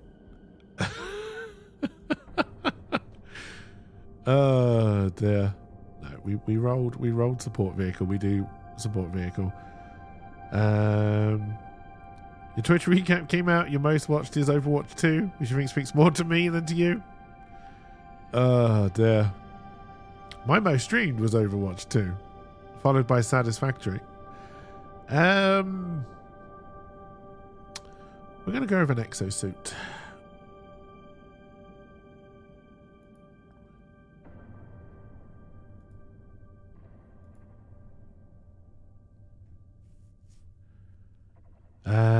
You're in the top 10% of viewers and top 10% of mods, which is sad.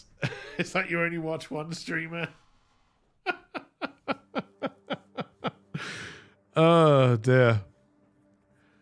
Alright, so now we set our stats. Your character has 5 stats that represent your capabilities, nature, and approach.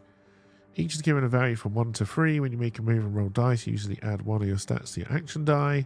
The move will tell you what stat to add or will give you a choice. Your stats are edge, quickness, agility, and prowess when fighting at a distance. No.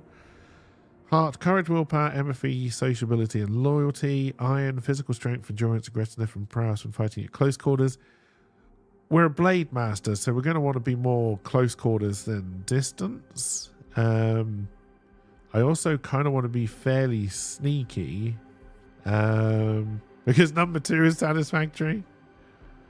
Wits, expertise, knowledge, and I'm trying to think what my number 3 was. Baldur's Gate 3 I think was number 3.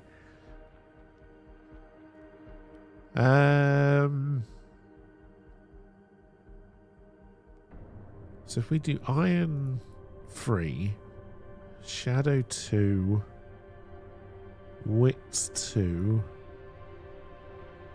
and the other Heart and Edge remain at 1. Consider nature emerging character, take a look. If you're an infiltrator, you'd be well served with a high value in Shadow. That's kind of what I did. If you're a diplomat,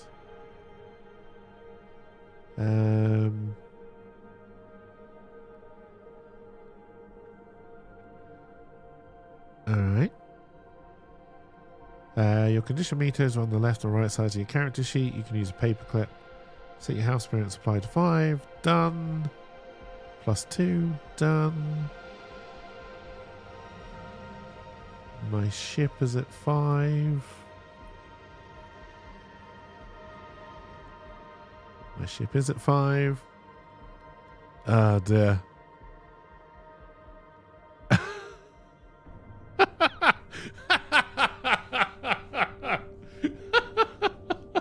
Little bit of a difference there, I know. A little bit of a difference. Oh dear.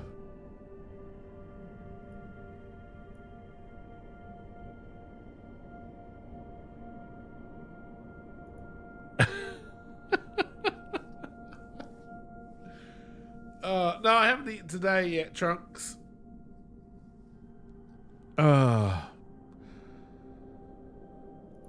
Alright, so we're 76. I feel like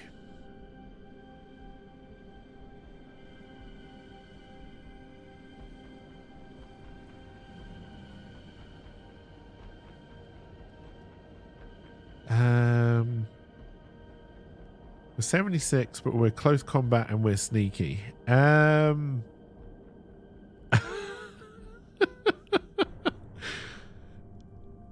does this work?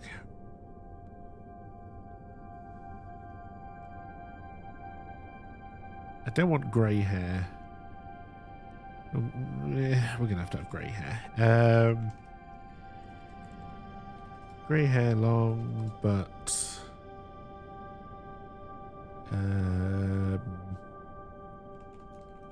pulled into a ponytail.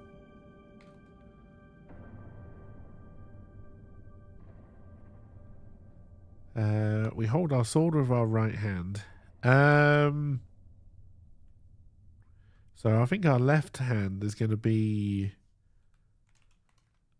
left arm, and hand is crude metal with little dexterity. Go eat food after stream.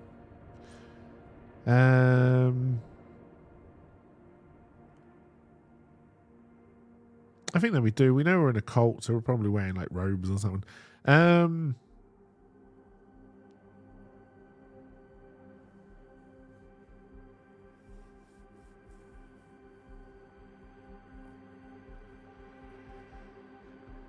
How would we act?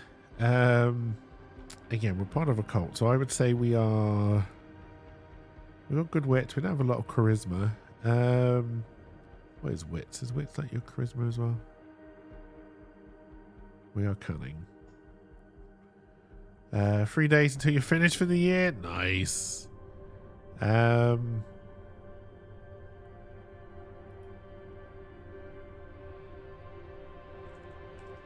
it would be a loner. We can blend in, but also skittish.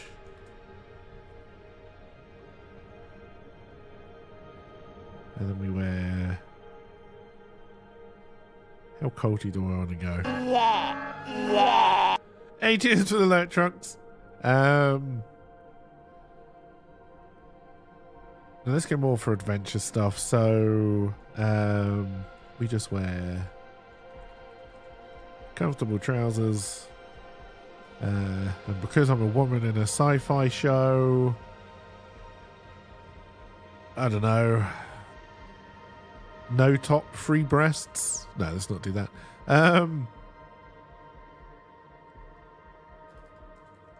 Comfortable trousers and shirt. Work boots. Yeah, that'll be fine. We got a name. We got a call sign. Alright, so in Starforged, you won't need a detailed list of equipment. Your supply meter is an abstract representation of your general readiness: clothes, fuel, energy, food, water, tools, weapons, ammo, mundane equipment, and financial resources. You are equipped and armed as appropriate to your vision for your character and the nature of your setting. Alright, so we got a big-ass sword. You can achieve with access to some fundamental necessities necessary for space travel and exploration, either carried with you or stored on your ship. This is your spacer kit. It includes... sealed environment suit, flashlight, toolkit, medkit, personal communicator. Make note of any equipment or personal items that represent an important aspect of your character's approach, capabilities, or background. Keep this list short, around 4 or 5 items at most. The character sheet is spaced at the bottom to write down any notable gear. Losing important equipment or charity items can be an outcome of a costly action. I feel like that's what the notes are for, and I've just been using them to make notes. Like a savage. It's fine, we're in a cult, we don't have anything. That's not true, we do. We wear a necklace. Which contains... drugs.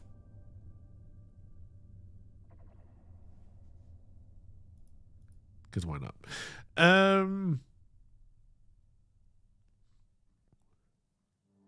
Alright, now we need to build the sector. Alright, so Will you update the name when I close this? Yes.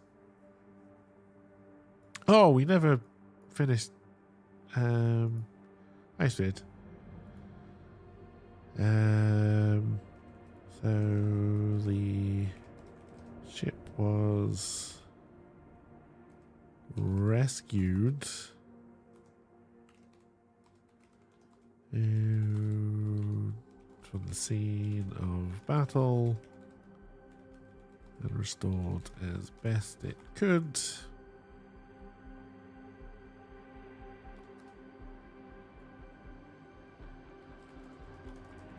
The name came with the ship and has no meaning for the guild or us, but could be a story point if someone sees us flying it. You two are looking forward to the end of the year? I think we all are, right?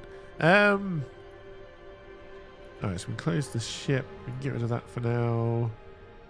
Keep you open in case I need to do some more rolls. Alright, so building a starting sector.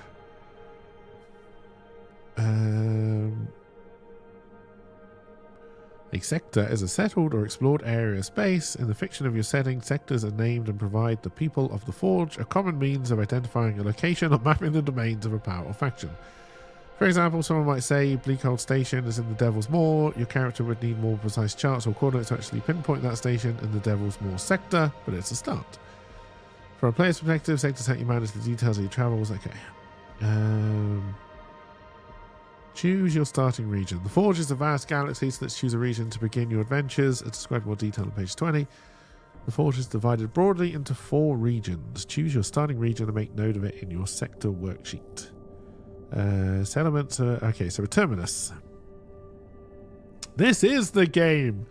Terminus. Settlements are relatively common here, and spaceborne routes. In fact, it actually tells you in the book that this is the game. And spaceborne routes between communities are usually well charted. If you want to focus on interacting with other people and communities, start here. Not really. Outlands. This region represents an area of recent expansion. Settlements here are scattered, and navigational paths are often uncharted and perilous. If you envision yourself as a space on a wild frontier, start here. Expanse, only a few bold pioneers have delved there. These far-flung reaches, if you're ready to face the dangers of lonely exploration within uncharted space, start here. I think we want to do Expanse.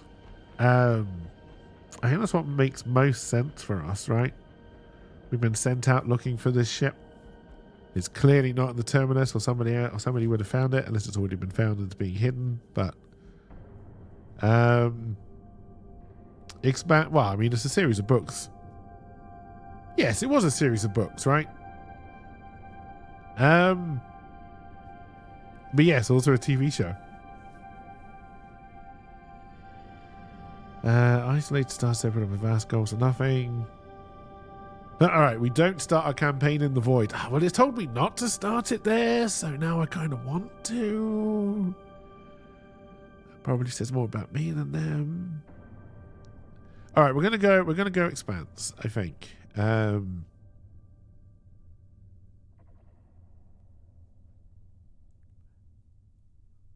We're mainly going to be searching for derelicts and searching them to see if it's the ship we're looking for, I think, is kind of how we're going to go.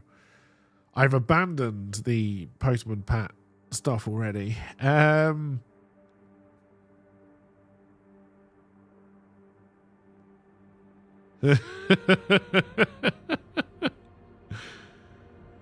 All right, generate settlement details. So we're having 2 settlements.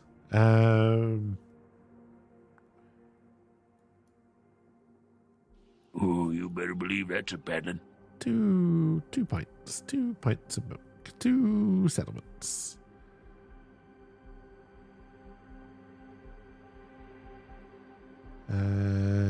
Do I make settlements?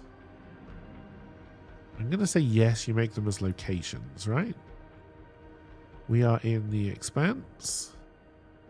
You are a settlement. type of settlement. Orbital.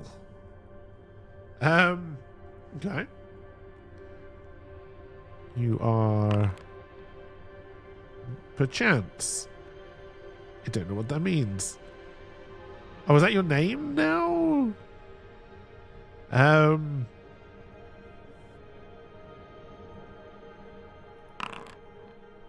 Alright, tens of thousands in the expanse. That's probably fine. First look, intimidating defenses. Okay. Wait, we've already done population. Closer expansion, closer inspection. These are loafers. Authority, tolerant, settlement projects, exploration, and trade. Okay.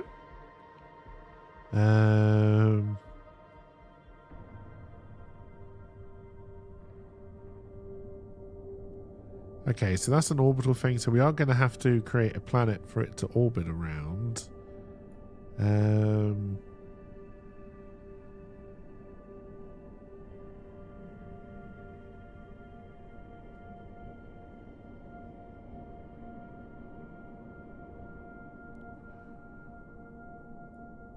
But we do have one of our settlements. All right, so now we need to roll for a...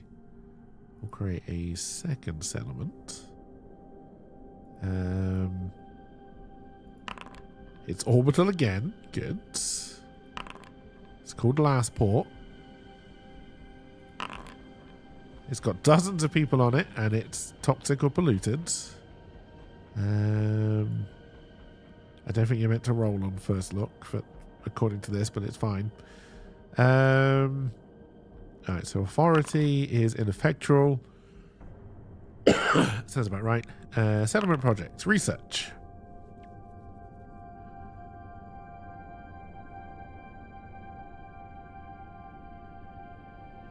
Alright. When do I place them on my map? Okay. We'll get to that. So now I need to make planets. Let's do a folder for... We'll call this Sector 1 for now.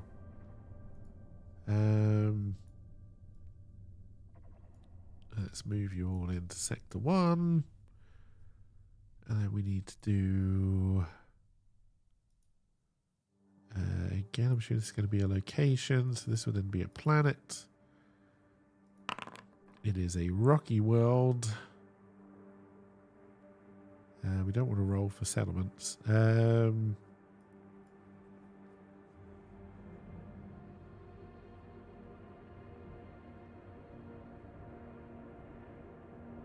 3 or 6. What is it?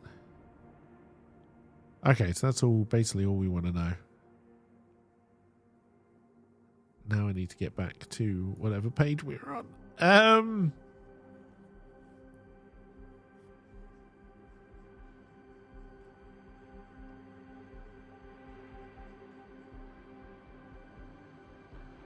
Oh no. Oh no, what's happened? Why are you going up so many pages? I'm not touching anything!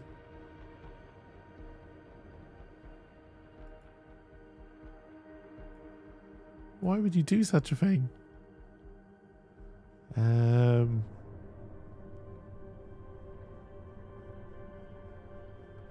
not ready for gameplay. We're still setting everything up.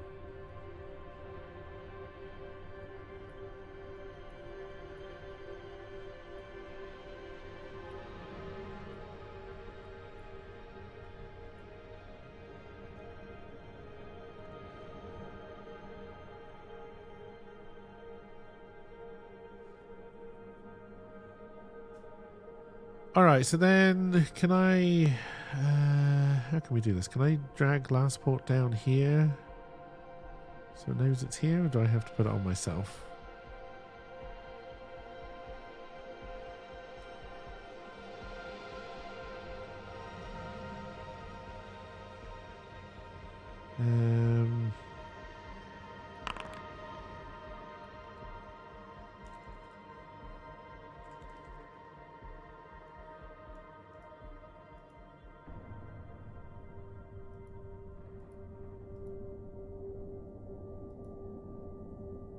was hoping I can kind of link internally.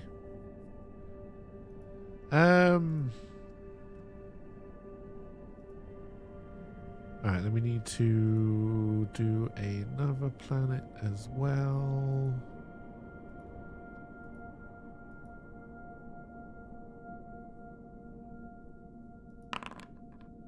Probably should have rolled for names. I probably can't just call them location. Alright, so, and then we'll call you Silas.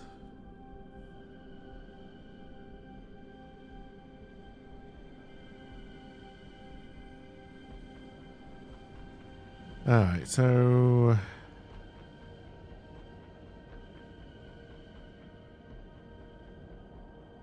your sector which includes space for a map of the sector. As the forge is vast, dense stellar clouds, complex star systems, and chaotic energy storms make charting and navigation difficult. As you explore the galaxy, you mark down important locations such as settlements or interesting discoveries. Everything else is abstracted or ignored. Start range or settlement on the map however you like. The grid is meant to track literal distances. It can be used as an abstract representation of whether locations are clustered together or remote from one another. Dots or circles, for examples, work fine, or utilize your own visual clues for location type. The example below, an orbital settlement is a circle with an arrow, a planet-sized settlement is a circle with a plus sign, and a deep space settlement is a square. I'm just going to drag them onto the map. Alright, so we're going to put you over here. And you're going to have perchance on you. Which I can't really see.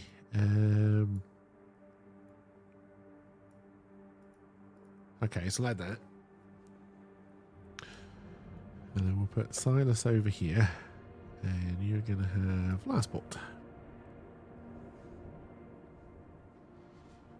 One of those is behind my face. That's probably fine. Next, you'll set the passages for the sector. A passage is a chartered route among the drift spaces allowing these routes to travel and trade. Think of it like using a GPS and freeways to drive to a distant city as compared to traveling with only vague directions on unmarked roads. From a gameplay perspective, following a passage allows you to solve the outcome of a perilous journey with a single roll of the dice using the set of course move. It makes it easier to manage your resources and shift the focus of the story to what happens at the destination. If you are travelling uncharted paths through space, you instead undertake an expedition. This gives the journey its perils greater focus. In exchange, you earn experience for a successful expedition, plus you create a new passage. Can use to speed your way along the same path in the future. Okay. So an expanse has one passage. Can I add passages?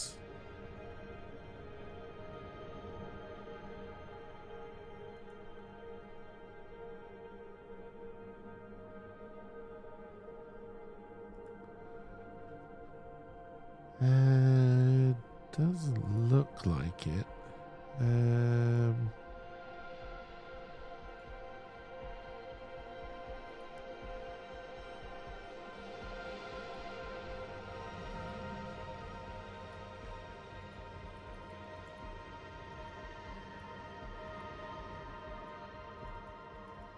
also can't interact with the map. Oh, that might be because I'm on the wrong bit.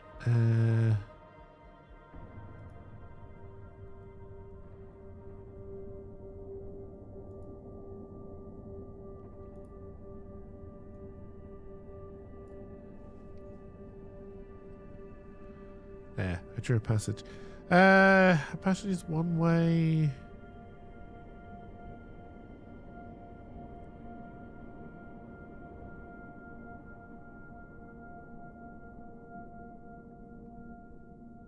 Alright. For one of the settlements in your starting sector, you might begin the campaign in the midst of a layover or just arrive there as your story opens.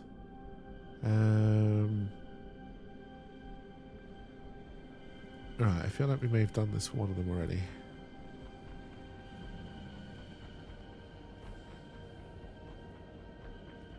Yeah, we did it for both. We'll do it for this one. We're gonna go to perchance.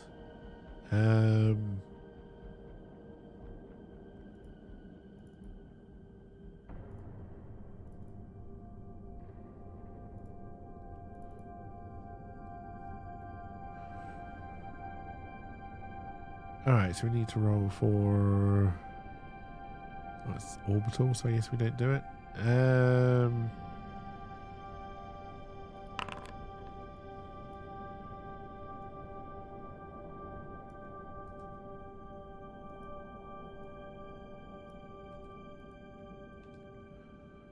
Alright, so intimidating defenses but beautiful architecture. Okay. Settlement trouble, social strife. Okay.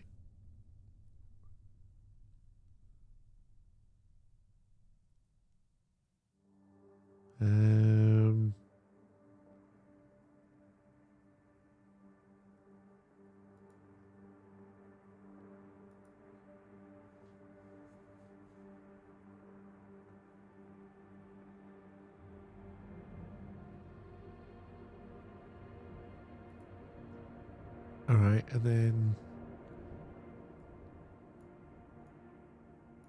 That looked like a ship.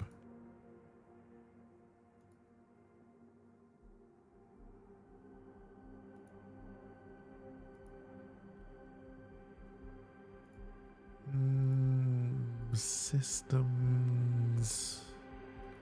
Iron Swan, assets, starships. Do you look like? That looks more like a starship.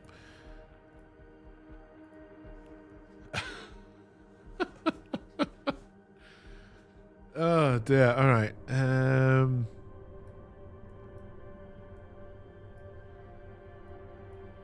So we're over here. All right. Create a local connection. A connection represents an important relationship with a non-player character. You will create connections with NPCs, advance those relationships through the course of your narrative, and forge bonds to represent deeper connections. Building and nurturing these relationships will allow you to mark progress on your bonds, legacy track, and gain experience. Connections offer narrative benefits appropriate to their role and can support your actions with a mechanical bonus. For now, you have a single connection in the starting sector. You almost certainly know other people here and elsewhere, but you aren't truly connected to those people, or they aren't a focus of your story. You can formalize other relationships by making them a connection through the course of your adventures.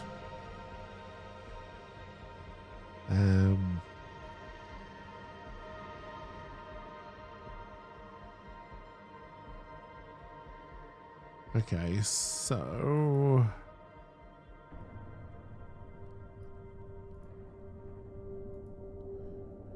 When you search out a new relationship, give focus. Okay, so we're assuming it's a strong hit. You create a connection, give them a role and rank. Whenever your connection aids you on a move closely associated with their role, add +1 and take a +1 momentum on hit.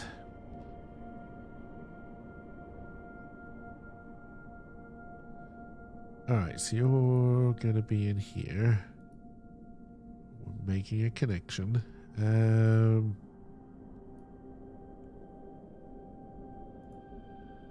I think this is what they mean by rank, although I'm not entirely sure.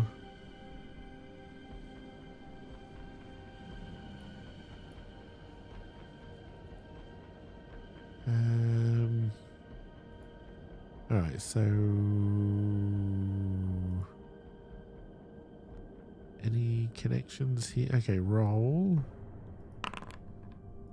They are a courier. Okay. And I'm going to have to give you a name. Or just do a surname. Solus.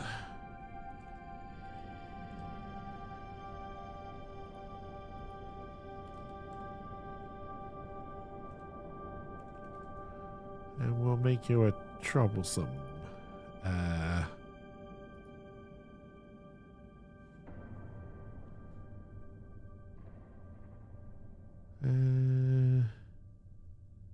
Actually, you don't put it all on there, but that's fine. I also don't put where they are from here. Also, what's the difference between a connection and an NPC?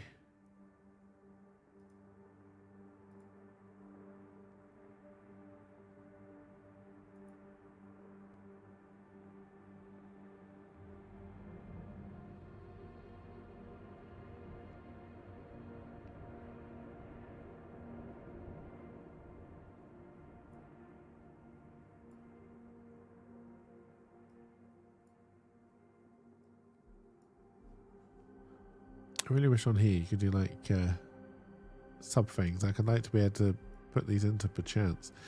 Can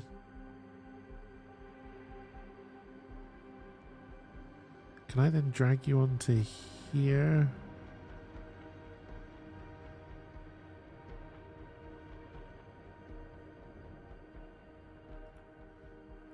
No.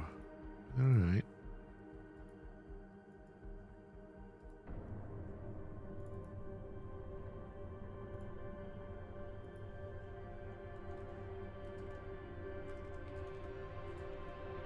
Courier at... He's at perchance. It's going to be the easiest way.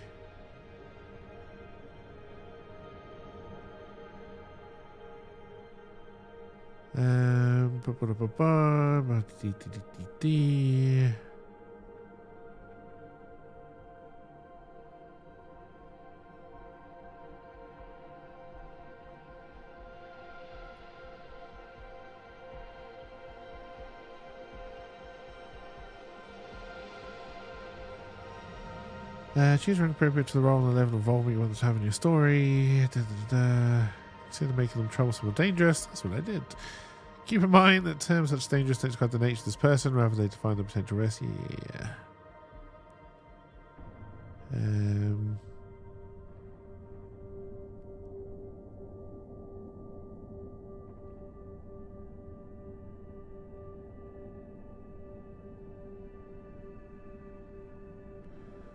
Yeah, I think the courier coming to find us is fine.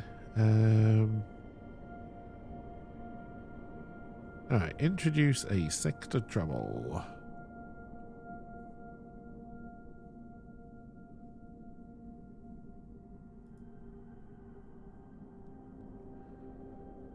Roll on the action and theme oracles. They don't exist. Settlements. Trouble. An impending attack.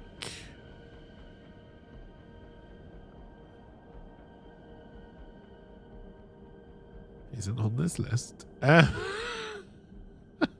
no, wait. These are sector troubles, not settlement troubles. Space.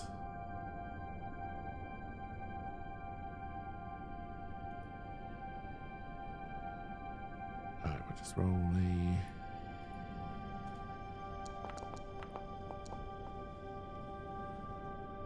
$43. Notorious pirate clan preys on starships. Good. Where the hell do you expect me to note that?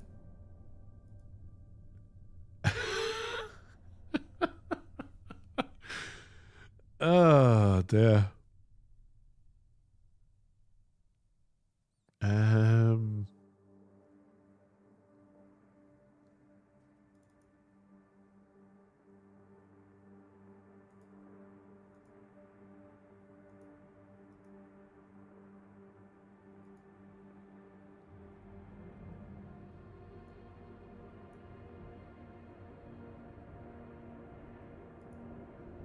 Doesn't really work. So I guess we'll have to do more things in here.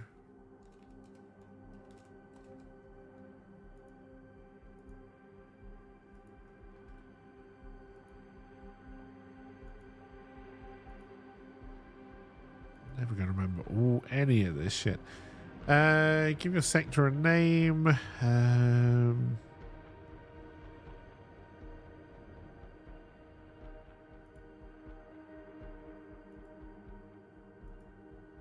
Alright, Sector 1 is now going to be known as Mobius Vigil.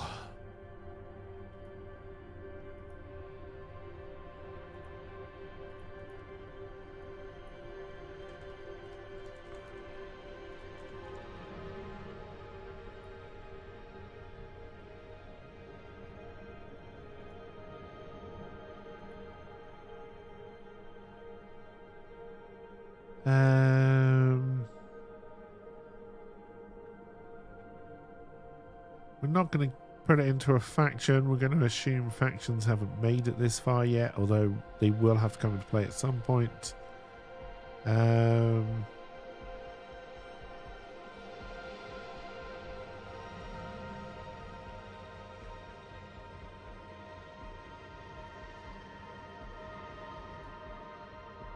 So don't break PDF.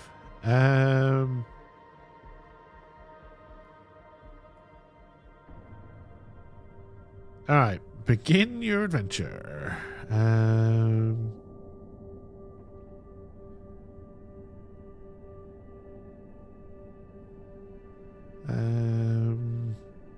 I not already do this?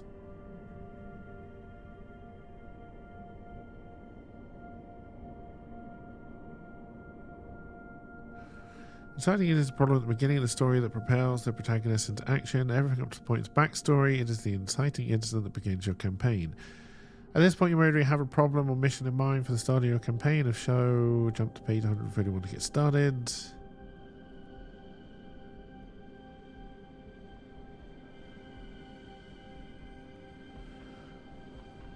All right, well,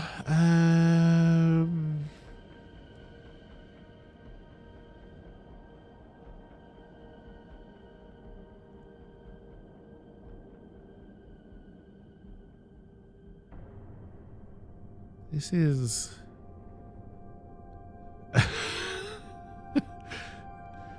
this is where I start to lose it. It's an inciting incident, which could be, oh, there's a ship in trouble, and then I meant to make an iron vow to say, oh, I must go find this ship, but I wouldn't sign that on iron.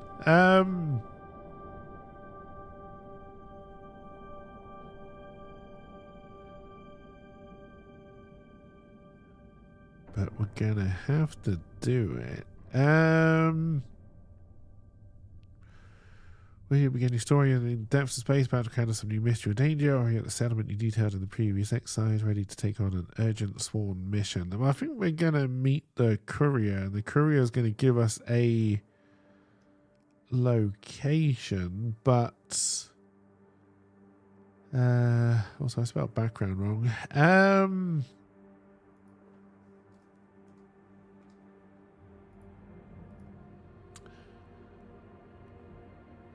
This really is my iron vow as well as my background.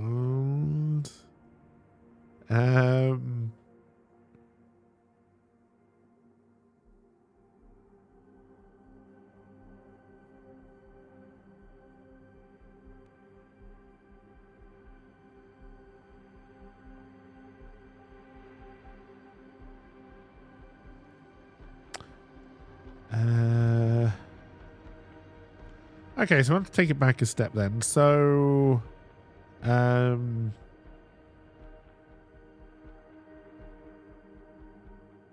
let's say we were sent here by the guild to meet with the courier, whose name I have already forgotten. Solus has told us about a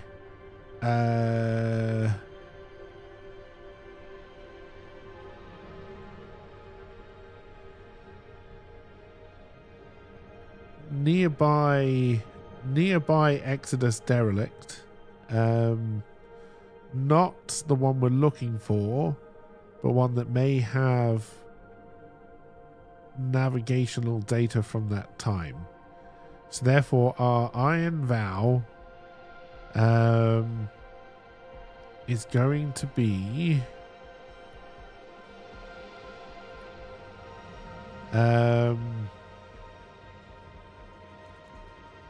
find the ship and extract the navigation data. We will make that dangerous.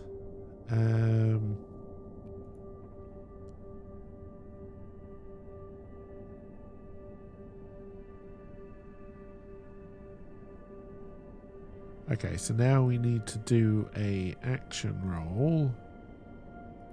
Sorry, do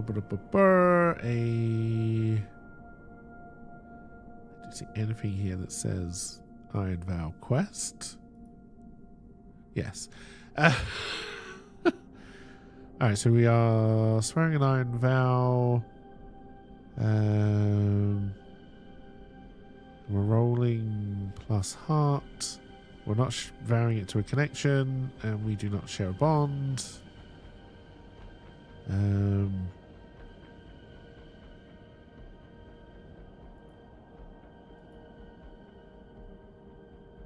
That did not roll. I thought that would have rolled by clicking on these.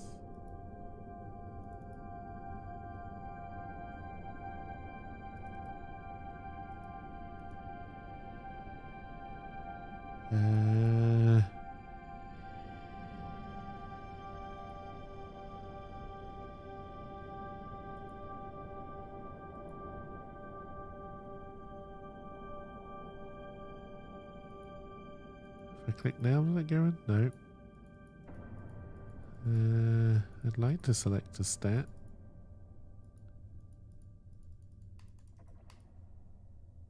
Oh, it's down here. Okay.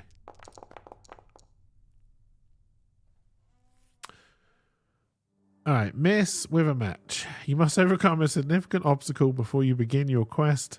Envision what stands in your way. Well, bollocks. This wasn't a good start, was it? Alright, so, day 1.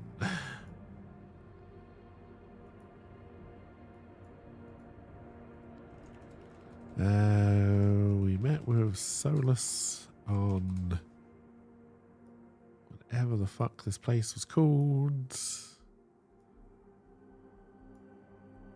Perchance, I think. Go away. And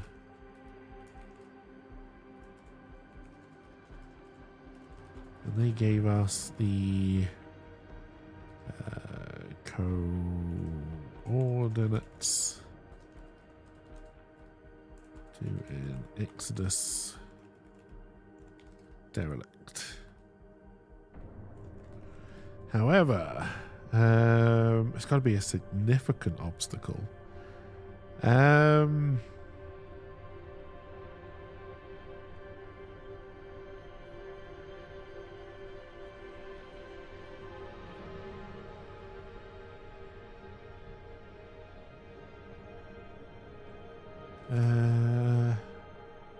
Okay, what do we know about perchance? There was going to be social strife. Okay, however, while on the station, a riot breaks out, and the station is put on full lockdown.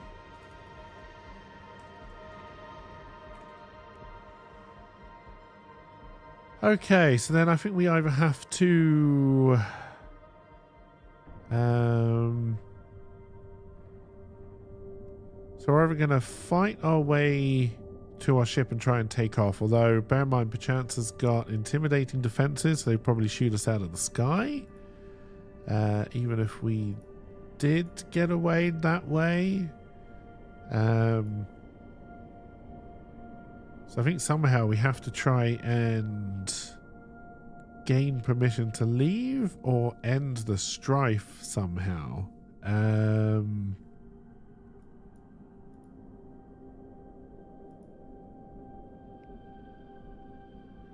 I think we would want to gather information, right? Our only connection is Solus.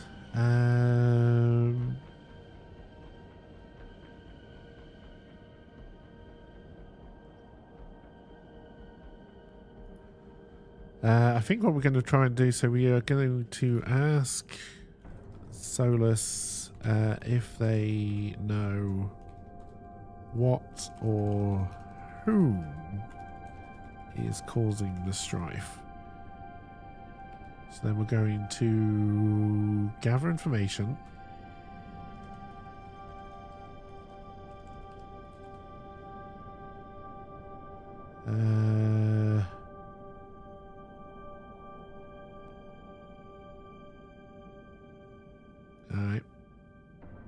so we're rolling plus wits. None of our assets help with this. Nope.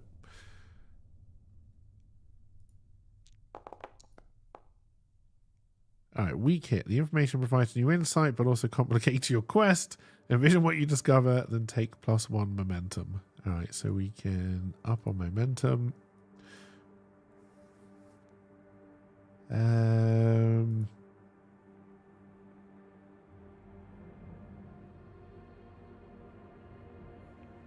Don't know why you keep on coming up. You did this last time. Alright, so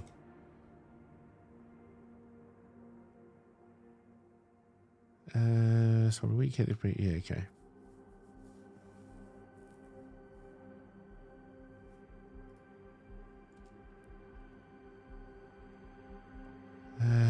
So we know there's some strife. We've got to get off the planet. Alright, so we'd already decided we couldn't get off, but maybe we'll make that our problem. No, we're already just trying to find out.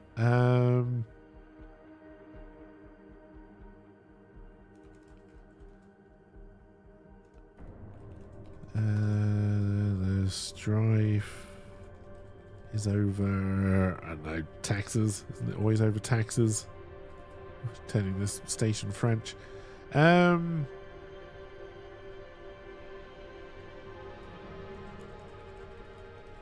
is being aided by outside sources, hence why no ships are allowed in or out.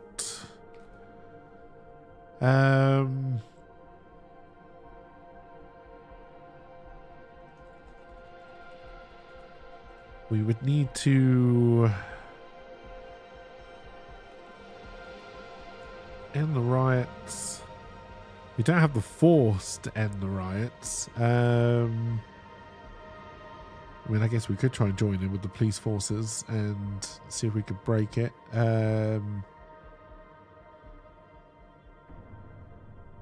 We could try and bring the keepers in. See if they could break the riots.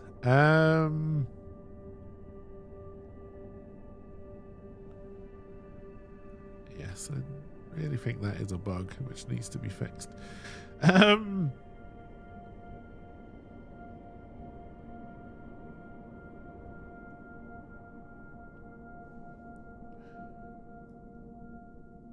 All right, how would we end the riots though?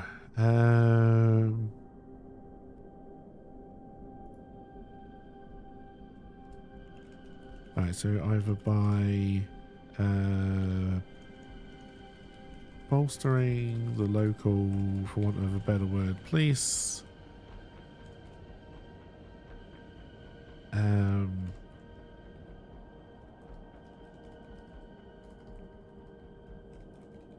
Convincing the government to reverse the change, whatever that is. We don't actually know what that is at the moment. Or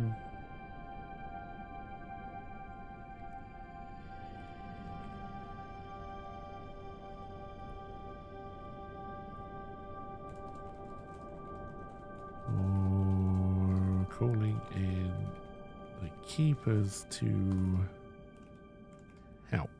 I don't think we want to call in the keepers. I also don't think we really want to bolster the local police forces. We just have to go and cut people with our sword.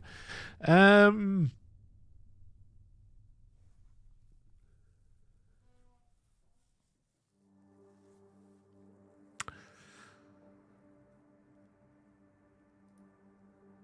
think we would have to again try and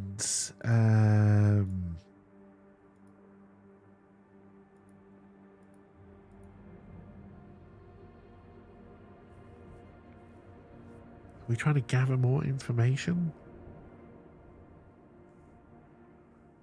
Or we're going to try and secure an advantage here. I don't think we're facing danger.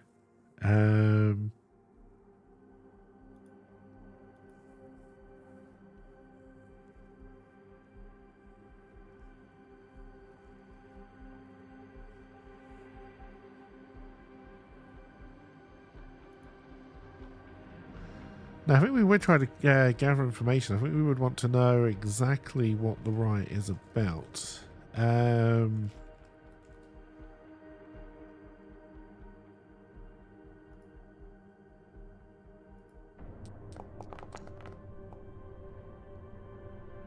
That's a miss. And we got to pay the price. All right, well, this is going well so far. All right, so my investigation unearths a dire threat or reveals an unwelcome truth that undermines my quest. All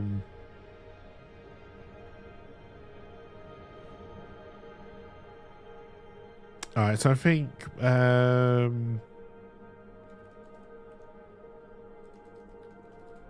on searching, we find that the rioters have been infiltrated by pirates, because we know there's pirates in the area who are seeking a violent clash and to open and to lower all defenses. And because we failed, I don't think we can try to push that to our advantage. All right, so what? We lose momentum on a miss? Oh, we have to pay the price. When you suffer an outcome of an action, choose one. Make the most obvious negative outcome happen. Ask the Oracle for inspiration. Roll on the table below. If the roll doesn't fit the situation, roll again.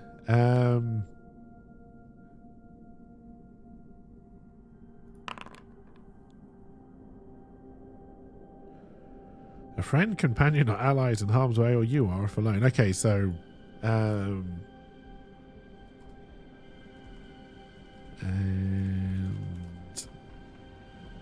well, I think we're either going to side with the pirates or the police here now. But either way, we're going to be put in harm's way. And we are stuck in the middle. All right, so we are going to try to secure an advantage, and we are going to try and be stealthy about it. So we're going to use shadow.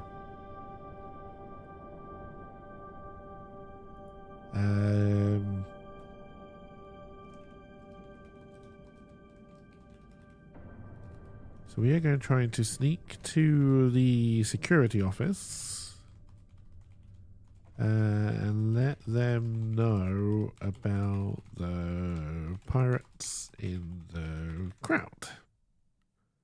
How that would help, I don't know. But that's what we're going to try and do. We're going to roll that with shadow. We weren't really infiltrating, were we?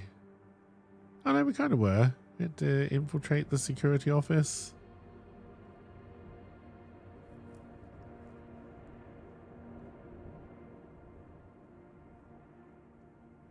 So we get a momentum. Oh, we missed. We missed real badly. I'm glad in every tabletop RPG my dice rolls are always incredibly shit.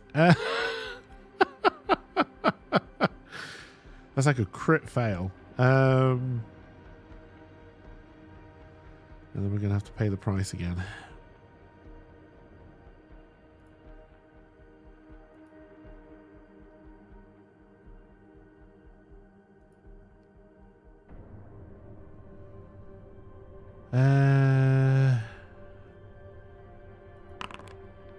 The action causes collateral damage or has an unintended effect.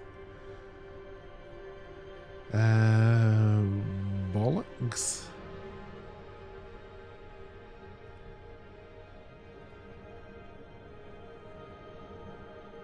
Alright, so even if I went for momentum, that would still fail, right? Yeah, excess sixes.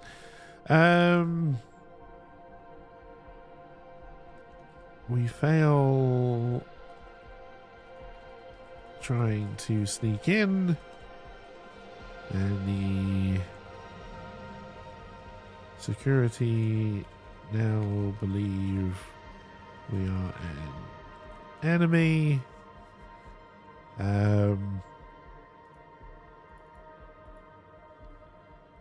So I think we now have to try and and we just have to make a run for it, right? We're gonna be facing danger here, I think.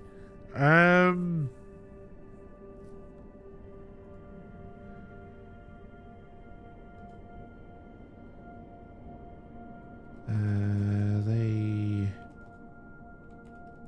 send out word that we should be taken out and our ship. What's the word I'm looking for? Got it. Alright, so we now have to face danger. We no longer have the momentum. We are going to try and run. I think we're going to try and run to our ship. And get there before security. Is the plan. We're going to do it with Shadow.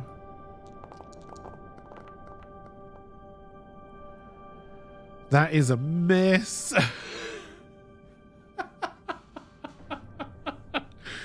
God damn. All right, so I think we pay the price by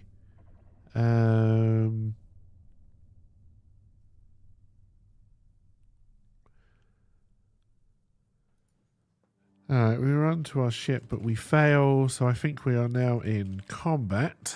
Can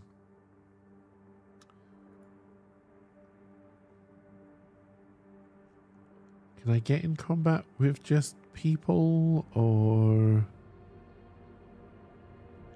did they never assume that would be a thing?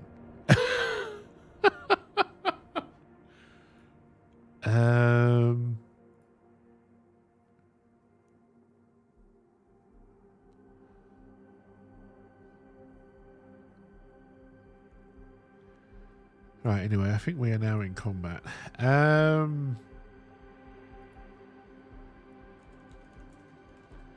So combat with the security team. To get away, we're also going to probably have to fight our way to the ship based on how this is going as well when we get there. Alright, so then we are going to do...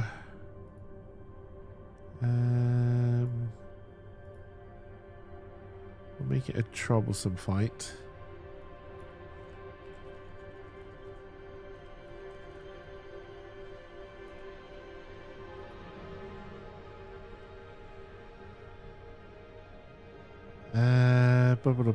So we don't have the advantage. I think we have to react under fire for our first.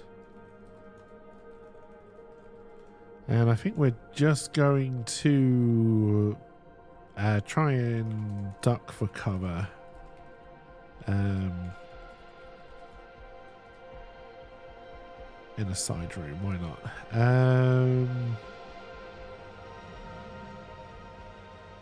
Alright, so it's going to be rolling with edge.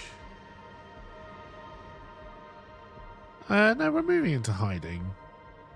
So we can do with shadow. That's a miss! What are these rolls?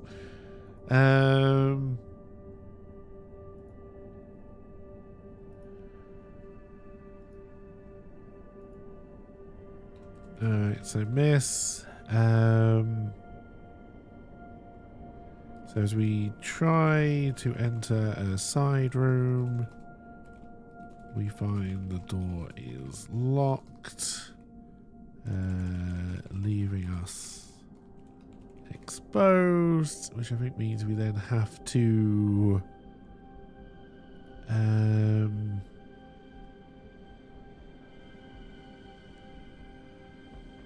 going to have to clash with them. We're going to be at a distance, which isn't good for us, so we're going to have to roll with edge. No, we don't have a gun.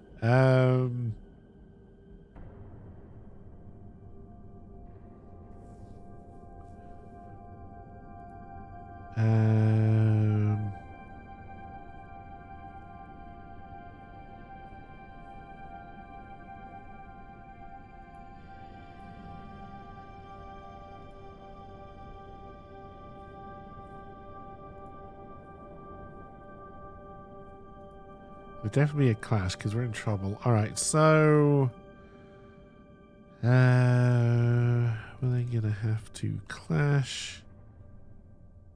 We will roll with iron.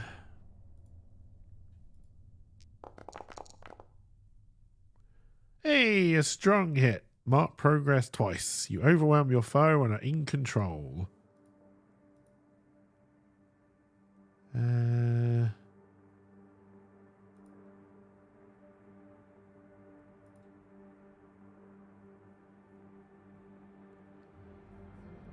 Alright, good.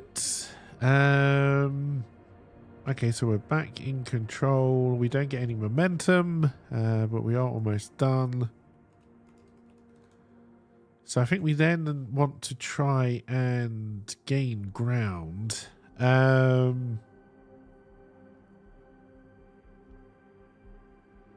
going to try and power through. So again, we're going to roll with iron. Alright, weak hit. We mark progress. Sadly, the fight is still going. We take 2 momentum. And then add 1 onto my next move, which is not a progress move. Okay, so then we are... So weak hit... I don't think we can gain ground. I think we're going to have to strike.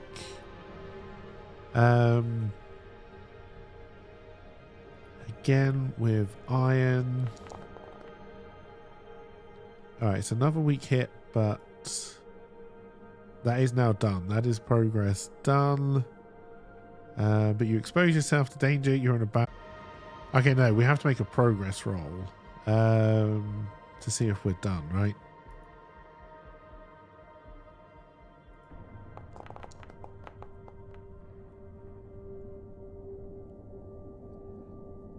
Alright.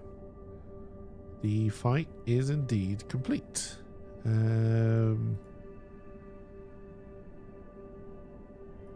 not going to help with any of those, I don't believe.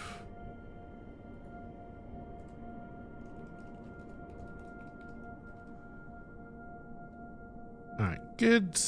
I'm sure we should have lost momentum on all those fails, but it didn't tell you to do that, so... Maybe I'm right, but we're on the back foot, even though we technically have momentum. So we then are going to try and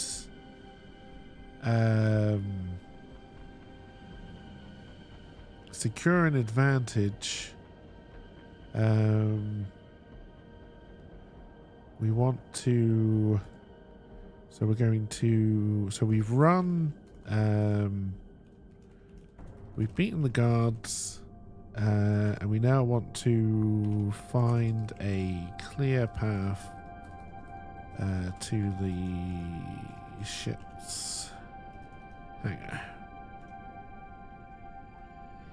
So we are going to try and secure an advantage. We will do that with stealth. So that would be shadow. That is a weak hit. That gets our momentum up to 8. And then we can add 1 onto our next roll. Okay, so that basically works as we find a clear path.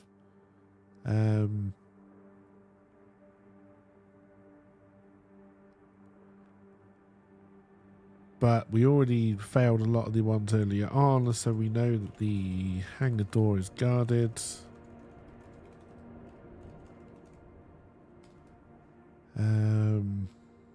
Which I think then gets us into... Don't really want to go into combat first.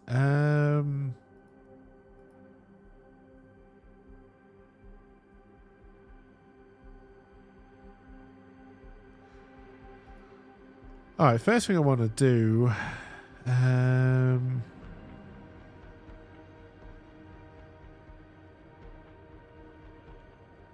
you would imagine the hangar door would be locked. That's my problem. I think the hangar door is locked. I don't think we even have to...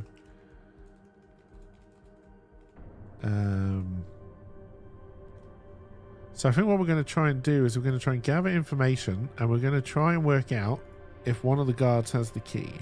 And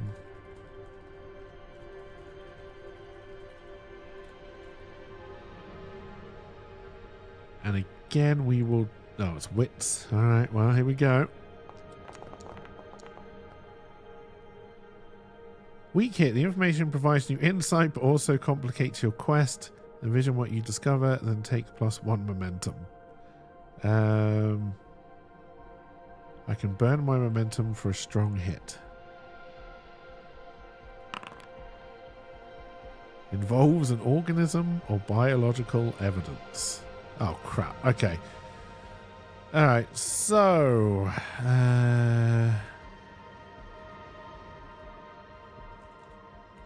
the guard does have the key, but it is his eye. So... we could try to compel him.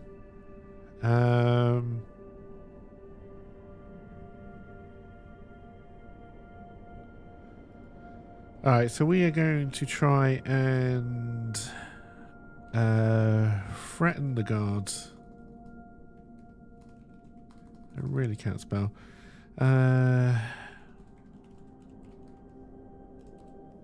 They open the door, or we cut out their eye. Those are the options. So then we are going to compel. We're going to compel with iron.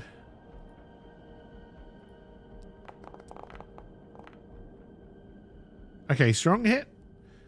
Alright, and we can get our momentum up to 9.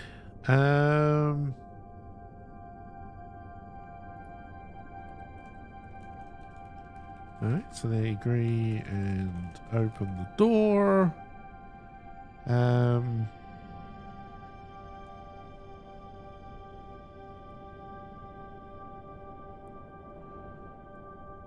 So then after that, the door was locked. There was only one guard. I feel like there should have been more, but that's fine. Then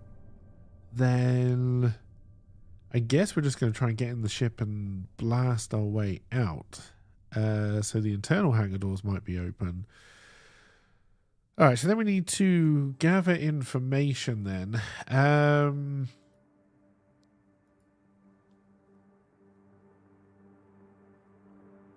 We did quite well with that. We got good momentum, so I'm going to say we enter our ship. But can we leave? It's going to be our gather information.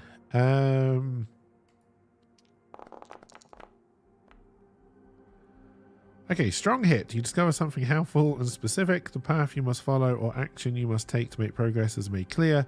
Envision what you learn, then take... well, we can only take 1 momentum. Alright, so it's a strong hit. Yes, we can. We can look for a story clue. Doesn't mean we're going to use it. Involves something rare, expensive, or precious. No, it doesn't. We're just getting away with it. Yes, we can. The doors are open, and The skies are clear. Alright, so we have blasted our way out. So I think we can mark a little bit of progress on that.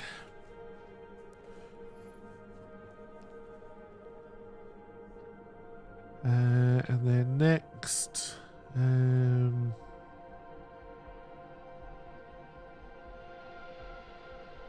no, we haven't completed the quest yet.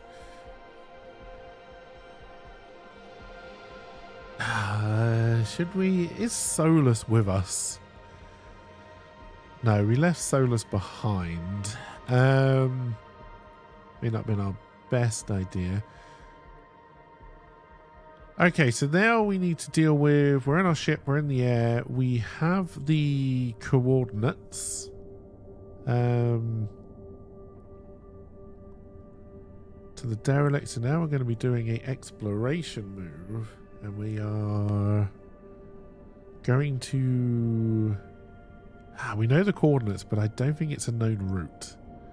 So we're going to undertake an expedition.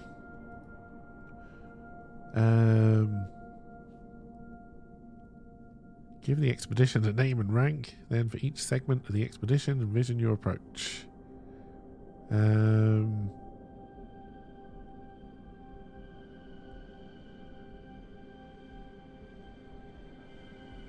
Alright, does that just become a progress?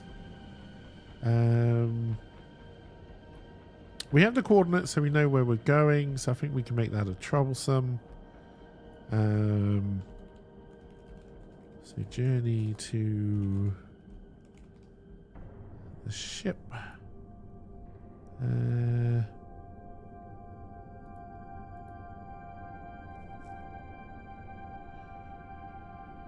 We are going to try and stay under the radar, so we will use shadow. Alright, weak hit.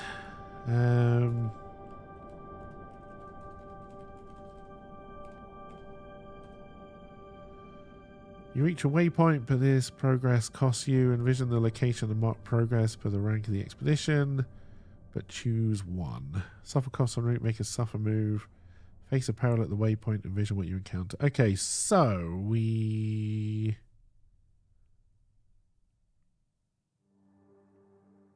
do mark progress.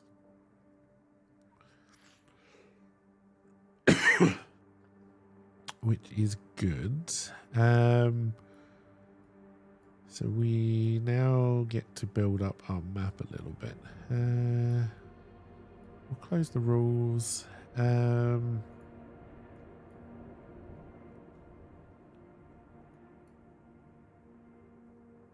So we've now moved and we have found in space we have found a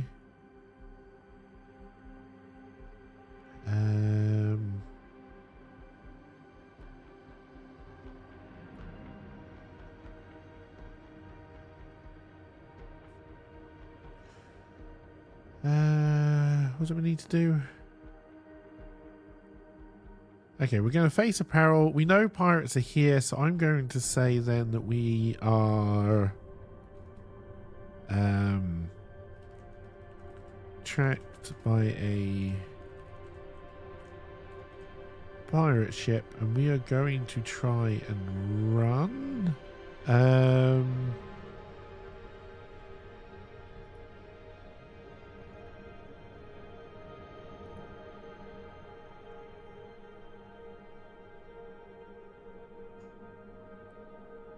So I guess that would be confront chaos.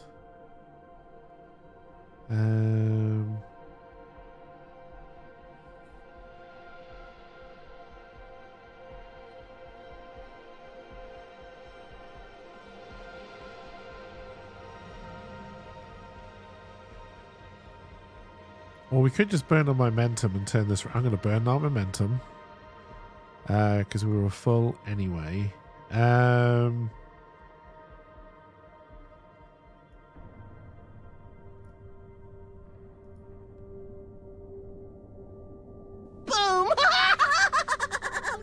Hey, Rogu. So we will explore a waypoint.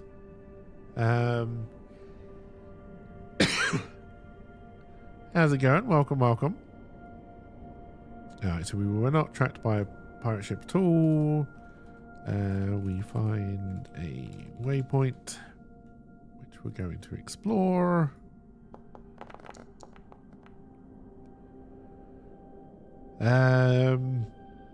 I believe we just found a pirate ship again.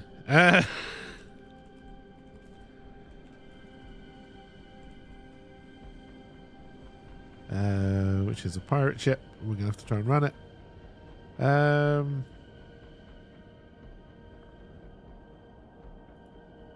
We need to pay the price. I'm separated from something or someone. There's nothing we can be separated from, so let's do an overall on that. We are stressed. Okay, I believe stress is a thing. Yeah, it's spirit. Alright, so our spirit goes down.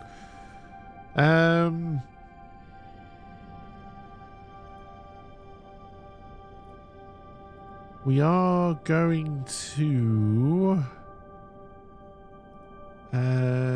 try and run.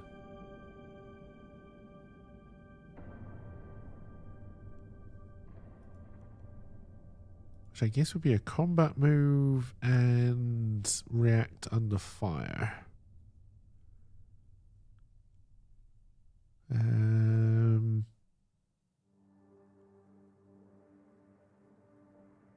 we're going to do that with shadow. Because we're trying to run, right?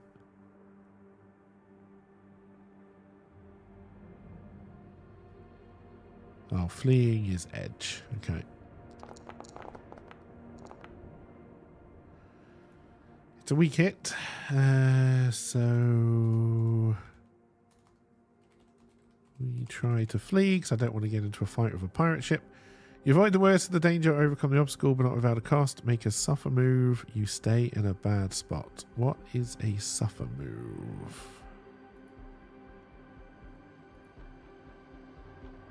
.1, currently going to hit 11. Oh wow, that is cold. Let's search.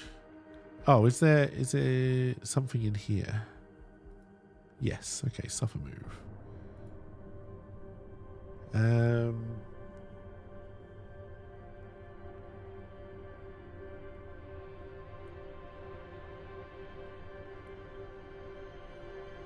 We're probably going to endure harm, but this will be on the ship.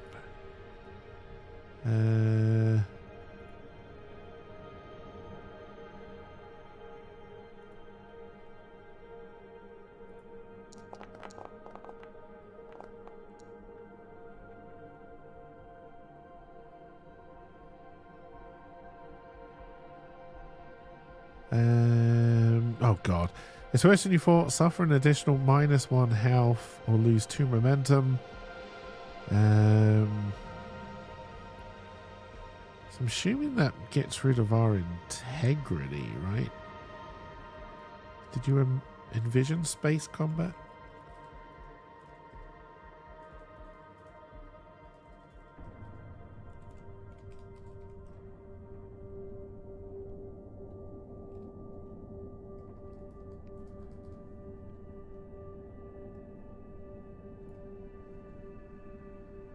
It's an additional, so I think we're down to 3 on our starship integrity then. Which can't be good, but we did get away.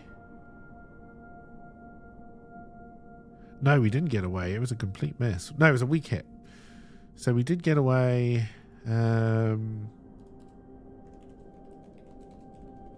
We take a large hit to the ship.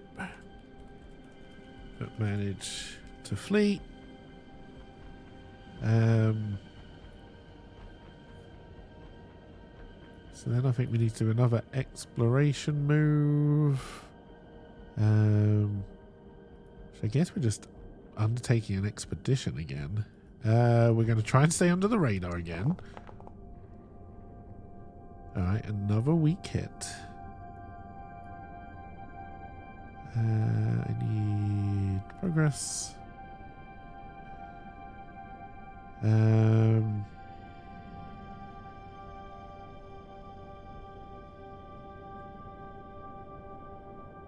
Make a suffer move -2 or 2 suffer moves -1.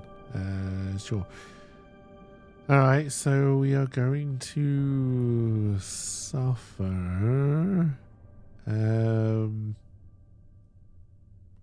This would be stress.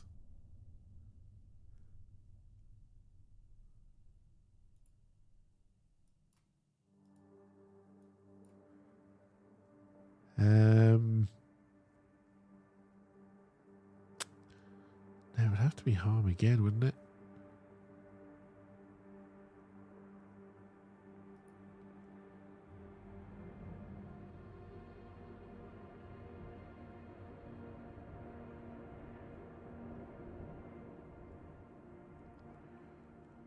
Alright, we lose momentum. And we don't make progress, then we have to do another exploration move.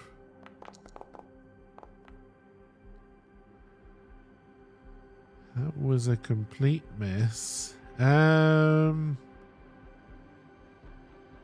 don't know, we do make progress, sorry. On that weak hit.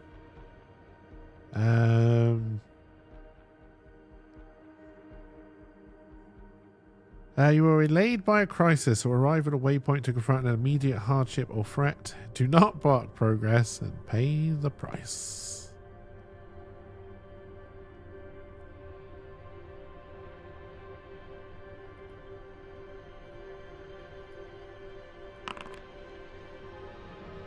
I create an opportunity for an enemy. Okay.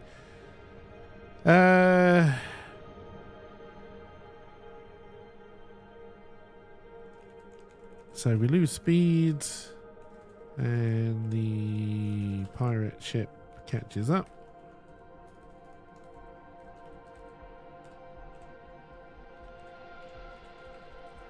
It opens fire, so we're going to now have to go back to combat. We're not going to be taking decisive action. It's going to have to be a react under fire. And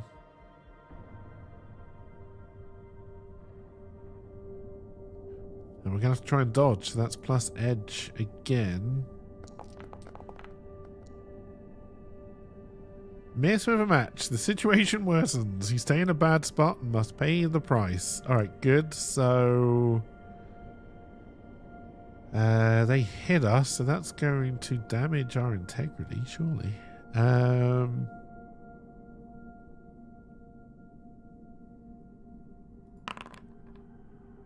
Roll twice. Box. Alright, so we now need to suffer twice. It's going to have to be harm.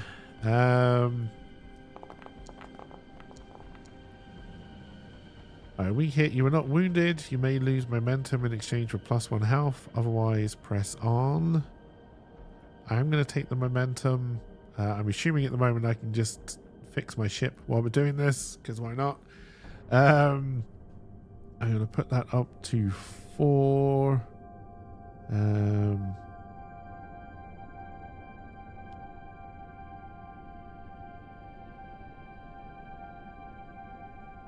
And then we need to do it again. Alright, strong hit. Shake it off. You are not wounded. Take 1 health. Okay, good. Alright, so they miss, but we are still in combat. So we are then going to try and...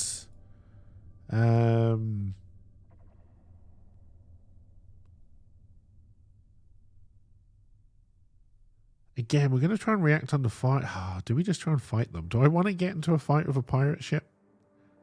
I don't even know if I've got guns on my ship. I think the ship said guns. When we set it up in the rules.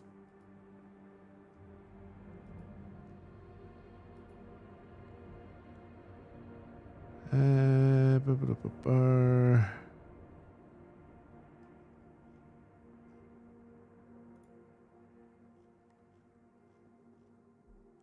sector, so I think we've already done this ship.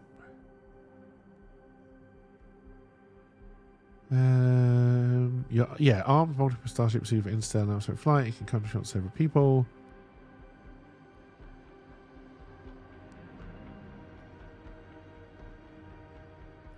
Alright, good. Yes, okay, so we are now going to get into a fight with pirates.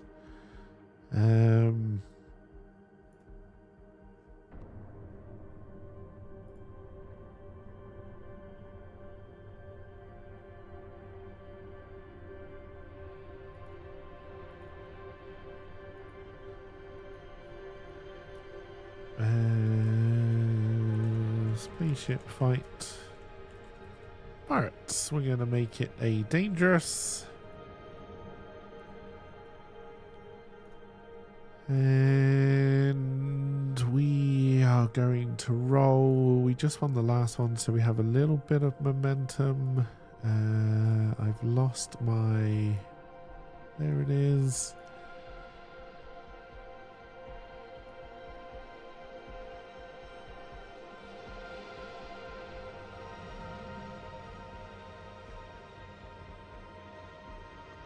Alright, so we're going to try and blow him out of the sky. We're going to try and gain ground because we just took the momentum on that last roll. We're going to do it with iron. And we miss, because of course we do. Our foe gains the upper hand, the fight moves to a new location, or you encounter a new peril.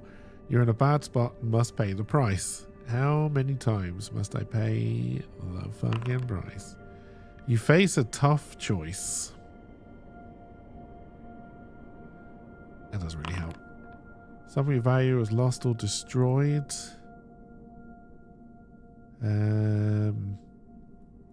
We would have to lose our exosuit. Alright.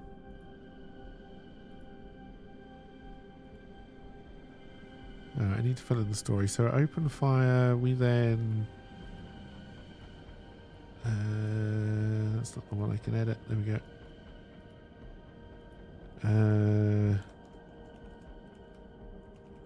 We dodged, then charged in. Got hit and lost the exosuit. So that's not good. So we have definitely lost momentum. So we are now going to have to react under fire.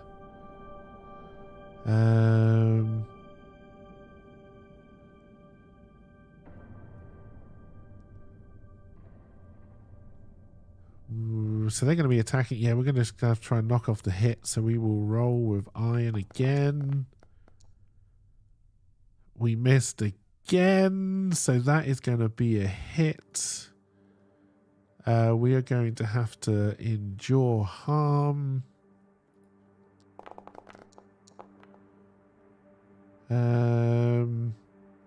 If you're not wounded, you may lose momentum in exchange for +1 health. Otherwise, press on. Okay, that works. So that's... I didn't mean to hit that. We don't need to do that. Okay. Again, though, I think we are still reacting under fire. No, this is gonna have to be a strike. Nope. Sorry, a clash, because we are not in control. We're still in a bad spot. It's gonna be plus edge for a roll to hit them. Yay! Strong hit with a match. Mark progress twice. You overwhelm your foe and are in control. Where's my progress?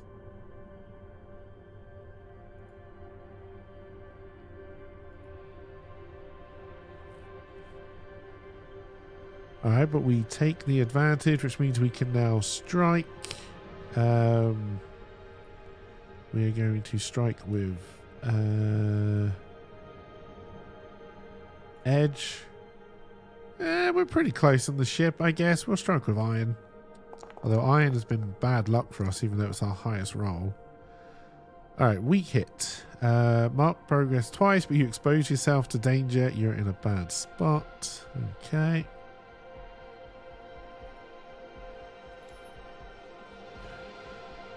So we are now going to have to react under fire. With iron, we're going to try and just take the hit. The situation worsens. You stay in a bad spot and must pay the price. Alright, so we're going to have to suffer... endure harm.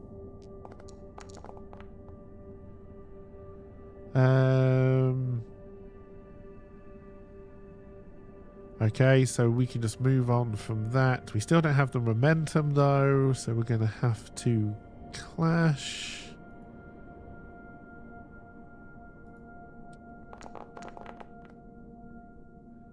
Okay, strong hit. That destroys the spaceship. You overwhelm your foe and are in control. Alright, so we win. That's got to be worth something. We are going to mark progress on the journey to the ship. And we're going to do a progress roll.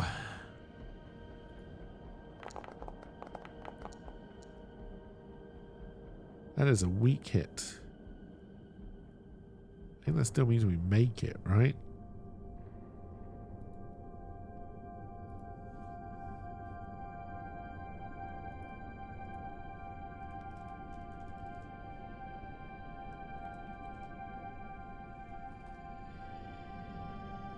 I did spell roll incorrectly.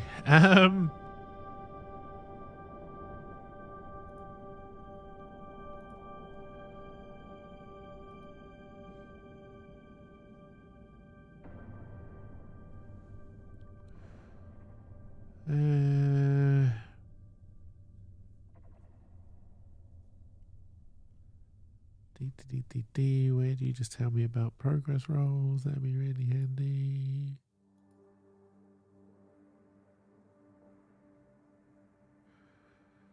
You make progress rolls called weak hit success, but at a cost. You pick the victory short-lived outcome and envision the cave entrance. Okay.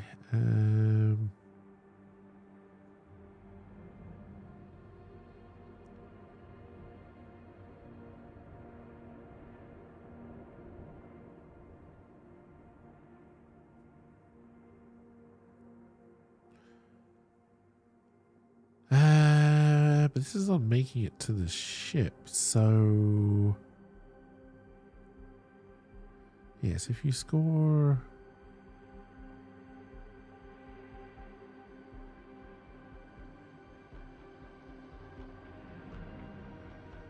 roll or choose an outcome from the table. Oh, is there a progress table I wasn't aware of?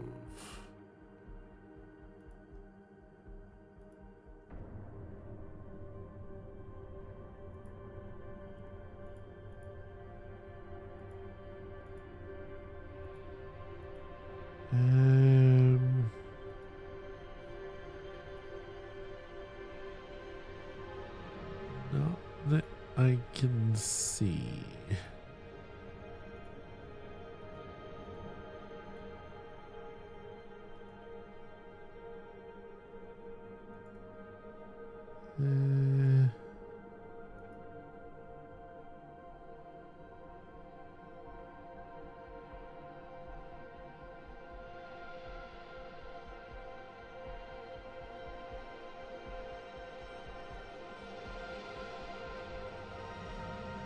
There's a bloody index. If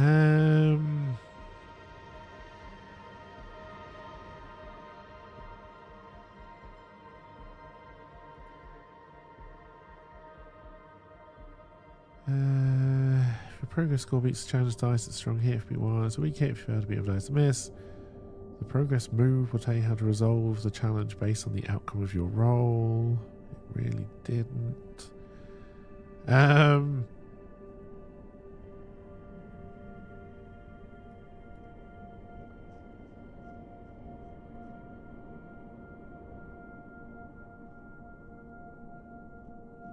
Alright, what about gameplay in depth?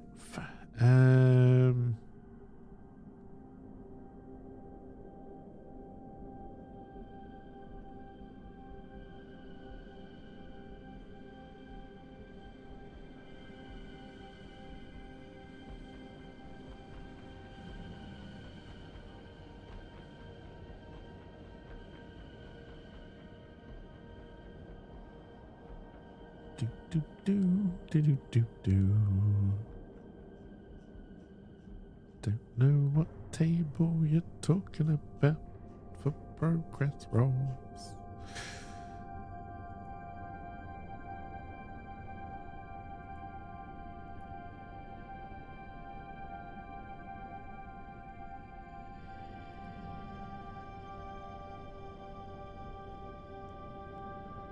Story complication, maybe?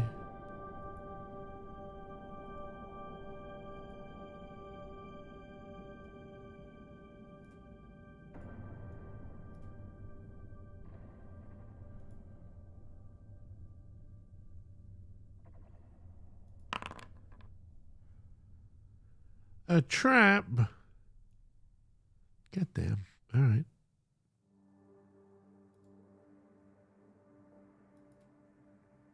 Hey, see you, Trunks. Have a wonderful rest of your day. We reached the ship, but a trap is sprung. I think it'd probably be more pirates. No, it's kind of old tech defense mechanism. It's nice. Which means there's a move. We're probably not in exploration anymore. This is probably an adventure move.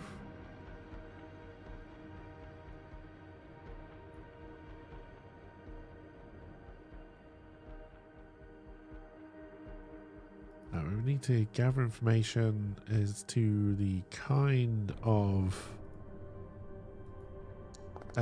trap.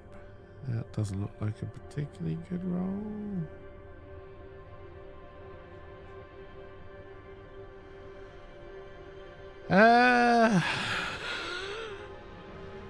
Good God, how can you roll badly this many times?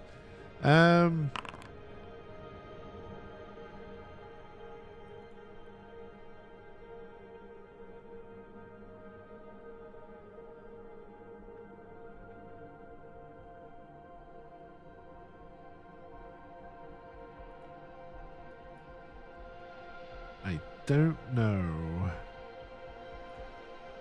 Alright, well I think it's going to be pretty dire then. So I think the trap is a minefield. And they are active. And then I think we have to take a very decisive... Well, decisive isn't the right word. I think we're in trouble. So I think if we don't get out of this, we're probably done for. It would have to be a combat move, I think, and it would have to be react under fire. And I guess we're trying to shadow our way out of it. No, I think we'll have to try and flee it to see if we can... Okay, we did get a strong hit. Alright, we managed to pull back from the minefield. So then we are going to see if we can, by gathering information, or do we secure an advantage?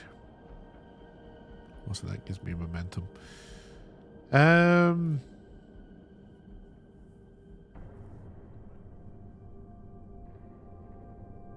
This would be secure an advantage. So we're going to see can we disarm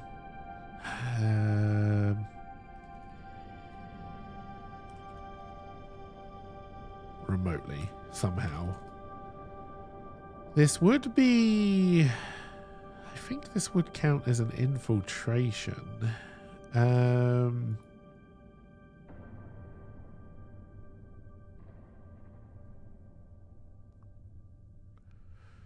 So we would add one. We are going to try and do it with shadow. Oh, I needed to add one. So that would be an 8. So that would actually still be a weak hit. So that's 3 momentum.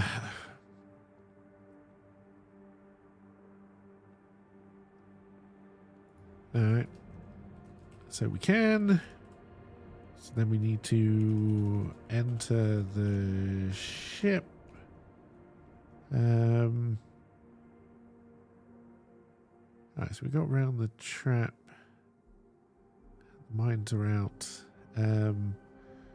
So I think we then need to try and...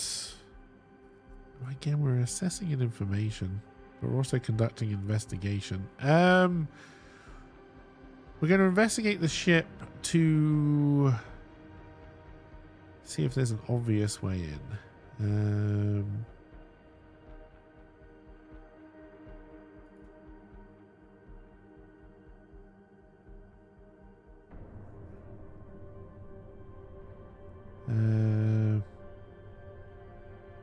Or are we just... No, we're just going to try and break in. We're going to try and secure the advantage. We've got the momentum. We can use our infiltrator, so we can add one. And then we're going to do it with shadows again. So we're being sneaky deaky. God, another weak hit. God damn. Alright. So that is 2 momentum. We are in the ship. Hang on, we've already made it to the ship. I then have to do something with this. So then we would mark this as progress. We would then do legacies. What have we done? 1, 2, 3.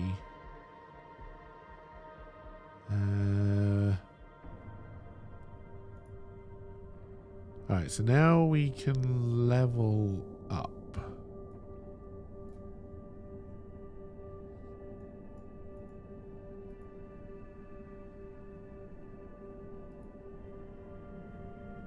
Which I definitely know how to do. Yes, so we would earn experience. So we will send that to chat so we know what it does. Take 2 experience. This experience may be spent when you advance. Alright, so then we tick those so that we've taken them. When you've abilities to improve your resources, gain a reward or boost your influence. You may spend 3 experience to add a new asset or 2 experience to upgrade an asset.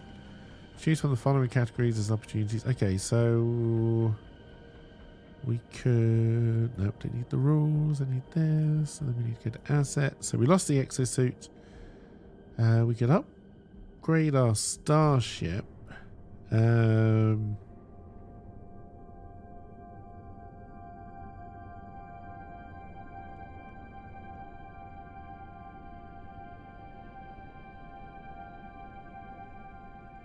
don't think we need to do. This infiltrator do us.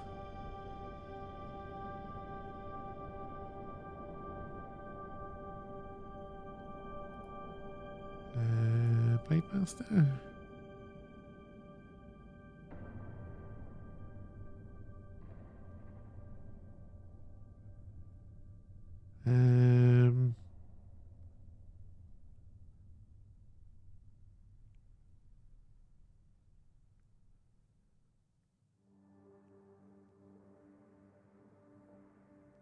Or we save our experience for the next one.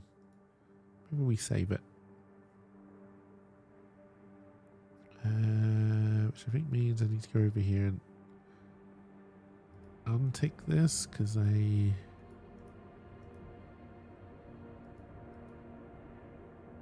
Didn't spend it. And then we know. Alright, that was a little bit messy. Honestly, we're now on the ship, so we now need to explore the ship. So I feel that would be something we would pick up if I was ever to do this again, which I'm not 100% sure I would. So I think this is probably as good a place as any to call it, honestly. There's